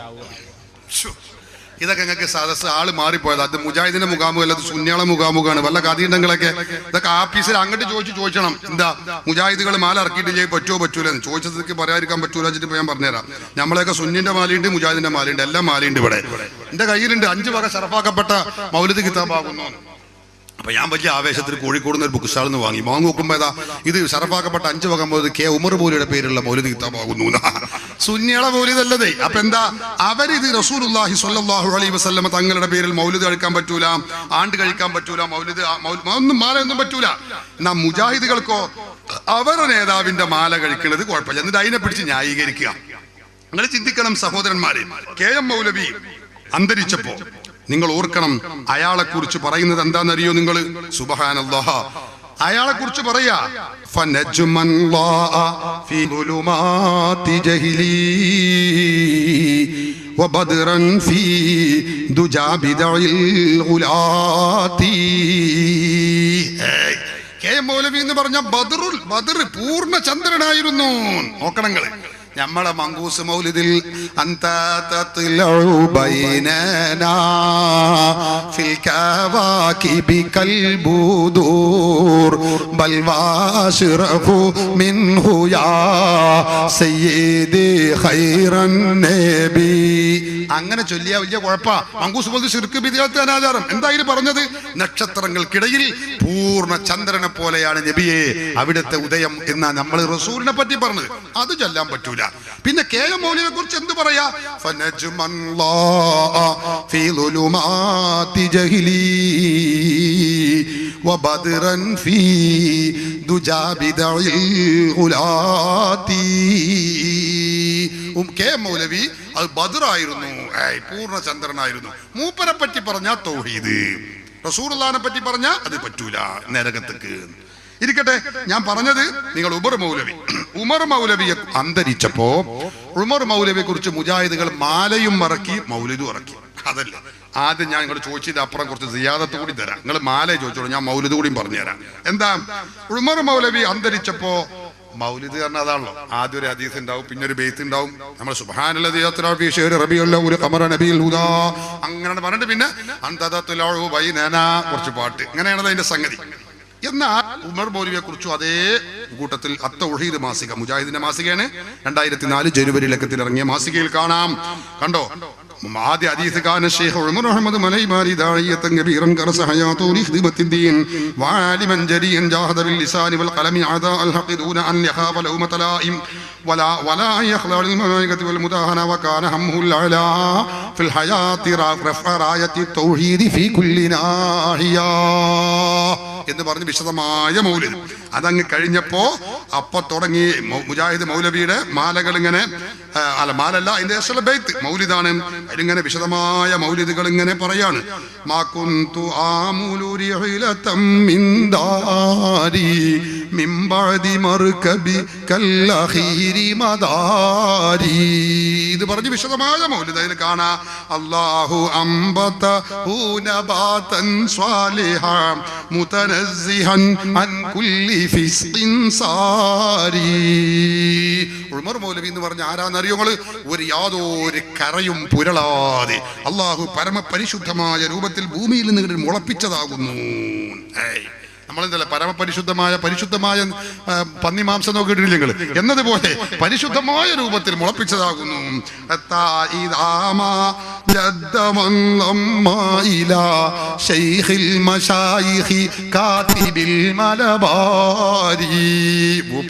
ഗുരുവിനെ പറ്റി ഷെയ്ഖുൽ മശായിഖ് അതൊക്കെ പറയാം. നമ്മൾ യാ ശൈഖു യാ മുഹയ്യദ്ദീൻ അബ്ദുൽ ഖാദിർ ജീലാനി വിളിക്കാൻ പാടില്ല, തെറ്റാണ്. ഇവർക്ക് ഇവരെ ശൈഖിന്റെ അങ്ങനെ അങ്ങനെ പറഞ്ഞിട്ട് അവസാനം മസലം മാനി മിസില ഖലീലിഹി ലിതകൂന ഫീന ഉമ്മത്തൽ അഹ്റാരി. കെ.എം. മൗലവി എന്ന് പറഞ്ഞ ആരാന്നറിയോ? ഈ ഖലീലുല്ലാഹി ഇബ്രാഹിം നബി അലൈഹി സ്വലാത്തു വസ്സലാമിനെ പോലെയാണ്. അതിൽ കുറഞ്ഞങ്ങട്ട് താഴോട്ട് ആരുമില്ല. കെ.എം. മൗലവിന്റെ മറുത്തബയിലുണ്ട്. എന്താ ഈ മൗലിദ്? ഇത് മൗലിദ്. അപ്പൊ മറ്റേ ഗ്രൂപ്പ് മുജാഹിദിന്റെ മറ്റേ ഗ്രൂപ്പ് നിങ്ങൾ മൗലിദ് ഇറക്കിയെങ്കിൽ ഞങ്ങൾ മാലൻ ഇറക്കും എന്ന് പറഞ്ഞു. അങ്ങനെ ഉമർ മൗലവിയുടെ ഫോട്ടോ വെച്ച് ഒരു പട്ടാള തൊപ്പിയുള്ള ഫോട്ടോ ഒക്കെ വെച്ച് അവരിറക്കിയാണ് ഇസ്ലാഹി മാസിക. എന്താ നമ്മളെ മാലക്ക് എങ്ങനെ മാല നമുക്ക് എല്ലാവർക്കും അറിയാം. അല്ലാ തിരിപ്പേറും സ്തുതിയും സലാവാത്തും അതിനാൽ തുടങ്ങുവാൻ അരുൾ ചെയ്ത ഭേദാംബർ. അങ്ങനെയാണ് ബിസ്മി അന്തൊക്കെ ചെയ്തിട്ടാ. എന്നാ മുജാഹിദിന്റെ മാല തുടങ്ങണത്, ഉമർ മൗലവി മാല തുടങ്ങണത് എങ്ങനെ? ഇസ്ലാം മാസികയിൽ പറയാ. ആർക്കും വേണേ നോക്കാം. സ്വർഗത്തിലേക്കു കുതിച്ച ഹോ ചേതന വേദന ശാന്തി തൻ സായുജ്യമാകുവാൻ. കെ ഉമർ മൗലവി തിരൂർക്കാട് തന്റെ വസതിയിൽ വെച്ച് തിരൂർക്കാടുള്ള ഉമർ മൗലവി മരിച്ചപ്പോ മൂപ്പര് നേരെ പോയത് എങ്ങോട്ടാ? നേരെ പോയത് സ്വർഗത്തേക്ക് ഒരൊറ്റ കുതിക്കലാണ്. നോക്കിങ്ങള്, ഞങ്ങളെ നാട്ടിലുണ്ട് ഈ പഞ്ചക്കാരന സാധനം, അതിന്റെ ഒരു കുരു എടുത്തിട്ട് ഇങ്ങനെ എപ്പിളിന്നുണ്ട് ഒറ്റ പോക്ക എന്ന മാതിരി മൂപ്പർ ഒരൊറ്റ പോക്ക സ്വർഗത്തേക്ക്. സ്വർഗത്തിലേക്ക് കുതിച്ച ഹോ ചേതന വേദന ശാന്തി തൻ സായുജ്യമാകുവാൻ. മൂപ്പര് സ്വർഗത്തേക്ക് എത്തിയെന്നാ പറഞ്ഞത്. നോക്കണങ്ങൾ ഏത് ഇത് മൊഹീദി മാലുണ്ട്. നിന്റെ മുരീദാരും നരകത്തിലില്ലെന്ന് നരകത്തെ കാക്കും മലക്ക് പറഞ്ഞോവർ എന്ന വരി നമ്മൾ ചൊല്ലിയ ശിർക്കാണ്, ബിദ്അത്താണ്, നരകത്തേക്കാണ്. ശിർക്കിന്റെ ഏടാകൂടാ മൊഹീദി മാല. ഇത് ഉമർ മൗലവിയെ കുറിച്ച് പറഞ്ഞ ശുദ്ധ തൗഹീദ്, നേരെ സ്വർഗത്തേക്ക് ഒറ്റ തെറിച്ചത്. നോക്കണങ്ങള് എന്താ ബലക്ക തൗഹീദ്. വിശദമായ മാലയെ ഒന്നും പറയാൻ നേരമില്ല. എന്നാലും രണ്ടുപേര് ചെല്ലാതിരിക്കാൻ പറ്റില്ലല്ലോ. മുജാഹിദിന്റെ വർക്കത്തിന് വേണ്ടി അല്ലപ്പത്, ഇത് മനസ്സിലാക്കാനാണ്. കേട്ടോളൂ. ഇനി അടുത്ത വരി. കേഴുന്നു കേരള മക്കൾ നിനക്കൊരു രണ്ടാമനില്ലെന്ന ദുഃഖം ശ്രവിക്കയാൽ. അല്ലാ, കേരളത്തിലെ ജനങ്ങൾ മൊത്തവും കേഴുകയാണ്, കരഞ്ഞുകൊണ്ടിരിക്കുകയാണ്. എന്തിന്? അല്ലാ ഉമർ മൗലവി പോയല്ലോ പോയല്ലോ പോയല്ലോ. നോക്കണങ്ങൾ ഇങ്ങനെ ഒരാളുണ്ടായിരുന്നു. ഞാൻ പറഞ്ഞപ്പോൾ പലരും അറിയണത് തന്നെ. ഇയാള് പറഞ്ഞ എന്താ? കേരള ജനത മൊത്തം കരഞ്ഞുകൊണ്ടിരിക്കുകയാണ്, ഉമർ മൗലവി പോയല്ലോ പോയല്ലോ. എന്ത് മാല! അങ്ങനെ ചേതനയറ്റു കിടക്കുന്നു ദാസത്യം തെല്ലൂമിനി എഴുന്നേൽക്കില്ല എന്ന പോൽ. അല്ലാ, ഉമറിന്റെ മഹത്വം പറയാ. മൂപ്പർ അങ്ങനെ മയ്യത്തിറങ്ങുമ്പോ ഇതാ കിടക്കുന്ന മൂപ്പര് ഒരിക്കലും എഴുന്നേൽക്കൂല, ആ കോലത്തിൽ കിടക്കുന്നു. ഇത് ഖുർആനും സുന്നത്തിന് എതിരാ, സ്വഹീഹുൽ ബുഖാരി മുസ്ലിമിൽ ഹദീസ് എതിരാ. എന്നിട്ട് പറയാ തെല്ലൂനി എഴുന്നേൽക്കൂല, ഒരൊറ്റ കടത്താണ്. നോക്കണങ്ങള് മുജാഹിദിന്റെ ഓരോരോ മാലയാണ്, പറയാൻ സമയമില്ല. മലയാള മണ്ണിന്നു സൗഭാഗ്യമായി മൂന്നാം ഉമറായി ജീവിച്ച നാളുകൾ. അല്ലാഹ്, ലോകത്താകെ 3 ഉമറ ഉള്ളത്. ആരാ? ഒന്ന് മഹാനായ സയ്യിദുനാ ഉമറുൽ ഫാറൂഖ് റളിയല്ലാഹു അൻഹു. മറ്റൊന്ന് 5ാം ഖലീഫ എന്ന ഖ്യാതി നേടിയ ഉമർ ഇബ്നു അബ്ദുൽ അസീസ് റളിയല്ലാഹു അൻഹു. മൂന്നാമത്തത് പിന്നെ ആ മർത്തബയിലേക്ക് ഒക്കുന്ന ഒരാള് കേരളത്തിൽ ഉണ്ടെങ്കിൽ ആരാ? സർവ്വ മുസ്ലിമീങ്ങളും മുശ്രിക്കാണ്, കാഫിറാണ് എന്ന് പറഞ്ഞ് ഹസൻ മുസ്ലിയാർ നവ്വറല്ലാഹു മർഖദഹു മരണപ്പെടുന്ന സന്ദർഭത്തിൽ മരണശയ്യയിലേക്ക് കത്തെഴുതിയ ആള് അസ്ലിം തസ്ലിം, അസമുലരങ്ങൾ മുസ്ലിമാണങ്ങൾ ഇപ്പൊ കാഫിറാണ് എന്ന് പറഞ്ഞ് കത്തെഴുതിയ മൂപ്പര് ആരാണെന്നാ പറഞ്ഞത്? ഉമർ ഇബ്നു അബ്ദുൽ അസീസിന്റെ ഉമറുൽ ഫാറൂഖ് റളിയല്ലാഹു അൻഹുവിന്റെയും. അത് കഴിഞ്ഞാൽ പിന്നെ ആ മർത്തബയിലുള്ള ആള് മൂപ്പരാണ്. എങ്ങനെയുണ്ട്? എന്താ മഹത്വം മാലൈ. അങ്ങനെ വരികൾ കാണാം. പരശുരാമന്റേതു കഥയെങ്കിൽ ദക്ഷിണ കേരളം നിന്റേതു മാത്രമല്ലേ ഗുരു. കേരളം ഉണ്ടായത് പരശുരാമൻ മഴുവെറിഞ്ഞിട്ടാണ് എന്നൊരു ഐതിഹ്യമുണ്ട്. എന്നാൽ അത് ശരിയൊന്നുമില്ല. ദക്ഷിണ കേരളം നിന്റേതു മാത്രമാണ് എന്നാ പറഞ്ഞത്. ആരുടെ? ഉമർ മൗലവിന്റേത് മാത്രമാണ്. അള്ളാഹുവിന് വരെ പങ്കില്ല. കടുത്ത ചുരുക്കല്ലേ ഈ പറഞ്ഞിട്ട് നോക്കണം. എന്നിട്ട് പറഞ്ഞത് എന്താ? നിന്റേതു മാത്രമല്ലേ ഗുരുൻ. ഗുരു എന്ന് പറഞ്ഞാൽ ഷെയ്ഖേൻ, അതിന്റെ അർത്ഥമാണ് ഈ ഗുരുൻ. മരിച്ചുപോയ ഉമർ മൗലവിയെ വിളിക്കുകയാണ് ഗുരു. നമ്മൾ വഫാത്തായ ഗൗസുൽ ആദമിനെ വിളിച്ചാലോ? യാ ഗൗസു യാ മുഹിയദ്ദീൻ അബ്ദുൽ ഖാദിർ ജീലാനി എന്ന് വിളിച്ചാലോ? ശിർക്ക്, കുഫ്ർ, ബിദ്അത്ത് 4 വട്ടം, 1000 വട്ടം, 10000 വട്ടം, 900 വട്ടം കാഫിർ. ഇതിനൊരു കുഴപ്പമില്ല. അങ്ങനെ ദീർഘമായ നിർത്തുകയാണ് ഞാൻ. അവസാനം പറയാ സ്വർലോകം കൈക്കുള്ളിലാക്കി ജീവിക്കവേ എങ്ങനെ അങ്ങു സമ്പാദിച്ചു ഭൂമിയെ. അതായത് ഉമർ മൗലവി ഇവിടെ ജീവിച്ചപ്പോ എങ്ങനെ എത്ര ഉണ്ടായിരുന്നത്? മൂപ്പര കയ്യിന്റെ ഉള്ളിലായിരുന്നു സ്വർഗം ഉണ്ടായിരുന്നത്. സ്വർഗലോകം ഒന്നാകെ പടച്ചോനെ 7 സ്വർഗം കൂടി എല്ലാം കൂടി 8 സ്വർഗം കൂടി മൂപ്പര കയ്യിലായിരുന്നു. പരിശുദ്ധ ഖുർആൻ പറഞ്ഞത് എന്താ? വസാരിഉ ഇലാ മഗ്ഫിറത്തിൻ മിർ റബ്ബികും വജന്നത്തിൻ അർളുഹാ അസ്സമാവാതു വൽ അർള് ഉഇദ്ദത് ലിൽ മുത്തഖീൻ. 7 സ്വർഗം, ആകാശം, ഒരു സ്വർഗം തന്നെ ആകാശവും ഭൂമിയും നിവർത്തി വെച്ചാൽ എത്ര ഉണ്ടാവോ അത്രയും വിശാലമാണ്. ആ സ്വർഗം എവിടെ? മൂപ്പര കയ്യിന്റെ ഉള്ളിൽ. മൂപ്പര ഇങ്ങനെ നടക്കുമ്പോ അതിന്റെ ഉള്ളിൽ. അപ്പൊ അതിന്റെ ഉള്ളിലുള്ള ആൾക്കാരൊക്കെ പൊട്ടിപ്പോകൂലെന്നാവോ? മൂപ്പര കയ്യിന്റെ ഉള്ളിലേ നോക്കണങ്ങള്. നമ്മളെ റിഫാഴി മാലയുണ്ട്. റിഫാഴി മാലയിൽ ഷെയ്ഖിന്റെ കറാമത്ത് പറയുന്നുണ്ട്. ഗർഭം വയറ്റിൽ ജനിച്ചാറാം മാസത്തിൽ ഗുണമുള്ളതായാരിതാരെന്ന് കേട്ടോവർ മകനോ മകളോന്ന് ചോദിച്ച നേരത്ത് മകനാർ അഹ്മദുൽ കബീറെന്ന് ചൊന്നോവർ. കണ്ടോ? റിഫായി ശൈഖ് റളിയല്ലാഹുവിന്റെ കറാമത്തായി പറയാം. അങ്ങനെ ബഹുമാനപ്പെട്ടവർ ഗർഭാശയത്തിൽ വെച്ച് സംസാരിച്ചു എന്നും, അങ്ങനെ ബഹുമാനപ്പെട്ടവർ ഗർഭം ഭൂമിയിൽ 10 മാസമായി ഭൂമി ലോകത്തേക്ക് ജനിക്കാറായപ്പോ ബഹുമാനപ്പെട്ട റിഫായി ശൈഖിനോട് അള്ളാഹു പറഞ്ഞു എന്ത്? അടിമാ ദുനിയാവിലിറങ്ങുവാനായിട്ട് അള്ളാന്റെ ഏകൽ കേട്ടാരേ മുഷിന്തോവർ. സ്വർഗം എനിക്കും എൻ ബയ്യാൽ തുടർന്നോൽക്കും സുഖത്തോടെ തന്നാൽ ഇറങ്ങാം ഞാൻ എന്നോവർ. റിഫായി ശൈഖിനോട് അള്ളാഹു പറഞ്ഞു, റിഫായി ഷെയ്ഖ് എന്ന് പറയണ്ട, റിഫായി നിങ്ങൾക്ക് ഭൂമിയിലേക്ക് പോകാനായിട്ടുണ്ട്. അപ്പൊ റിഫായി ഷെയ്ഖ് അള്ളാഹിനോട് പറഞ്ഞു, പടച്ചോനെ ഞാൻ പോവുകയൊക്കെ ചെയ്യാം, പക്ഷെ എനിക്കും എന്റെ മുന്നേ പിൻപറ്റുന്ന ആളുകൾക്കും നീ സ്വർഗം നൽകണം എന്ന് പറഞ്ഞു. അപ്പോ അള്ളാഹു താല സ്വർഗം നൽകണം, റിഫായി ഷെയ്ഖ് സ്വർഗം നൽകണം എന്ന് മുജാഹിദ് പറയും. അള്ളാഹു പറഞ്ഞു സ്വർഗം തരൂല, റിഫായി ഷെയ്ഖിന് സ്വർഗം തരണം. അങ്ങനെ ഒരു ഭയങ്കര വള്ളന്റെ ഉള്ളിൽ ഒരു സത്യാഗ്രഹം നടന്നു എന്നൊക്കെ പറയും. നോണ പറയാണ്, അതൊന്നും ഉണ്ടായിട്ടില്ല. ഇരിക്കട്ടെ, വിഷയം അതല്ലാത്തതുകൊണ്ട് ഞാൻ അതിലേക്ക് കടക്കുന്നില്ല. അവിടെ എന്താ വിഷയം? അവിടെ റിഫായി മാലയിൽ കാണാ, അവർക്ക് അന്ന് 4 സുവർഗം കൊടുത്താരെ ഉടനെ ദുനിയാവിൽ ജനിച്ച് വളർന്നോവർ. റിഫായി ശൈഖ് റളിയല്ലാഹു അൻഹുവിന് 4 സ്വർഗം കൊടുത്തു. ഈ മാല പാടിയിട്ട് മുജാഹിദ് ചോദിക്കും, പടച്ചോനെ 4 സ്വർഗം റിഫായിക്ക് കൊടുത്താല് പിന്നെ ബാക്കി ലോകത്തുള്ള ആൾക്കാരൊക്കെ പാടെ 4 സ്വർഗത്തിൽ മതി, എന്താ ഈ കേൾക്കുന്നത് എന്ന് ചോദിച്ചു ഇങ്ങനെ കൊച്ചാക്കുന്നത് കാണാം. നോക്കണം നിങ്ങൾ, അതവിടെ നിൽക്കട്ടെ. 4 ബാക്കി 4 ഉണ്ടല്ലോ. ഇതങ്ങനല്ല. ഉമർ മൗലവിന്റെ പോരിശ പറഞ്ഞ എന്താ? സ്വർലോകം കൈക്കുള്ളിലാക്കി ജീവിക്കവേ എങ്ങനെ അങ്ങു സമ്പാദിച്ചു ഭൂമിയെ. മൂപ്പര് ജീവിച്ചപ്പോ സ്വർഗലോകം ഒന്നാകെ മൂപ്പര കയ്യിന്റെ ഉള്ളിലിരുന്നു.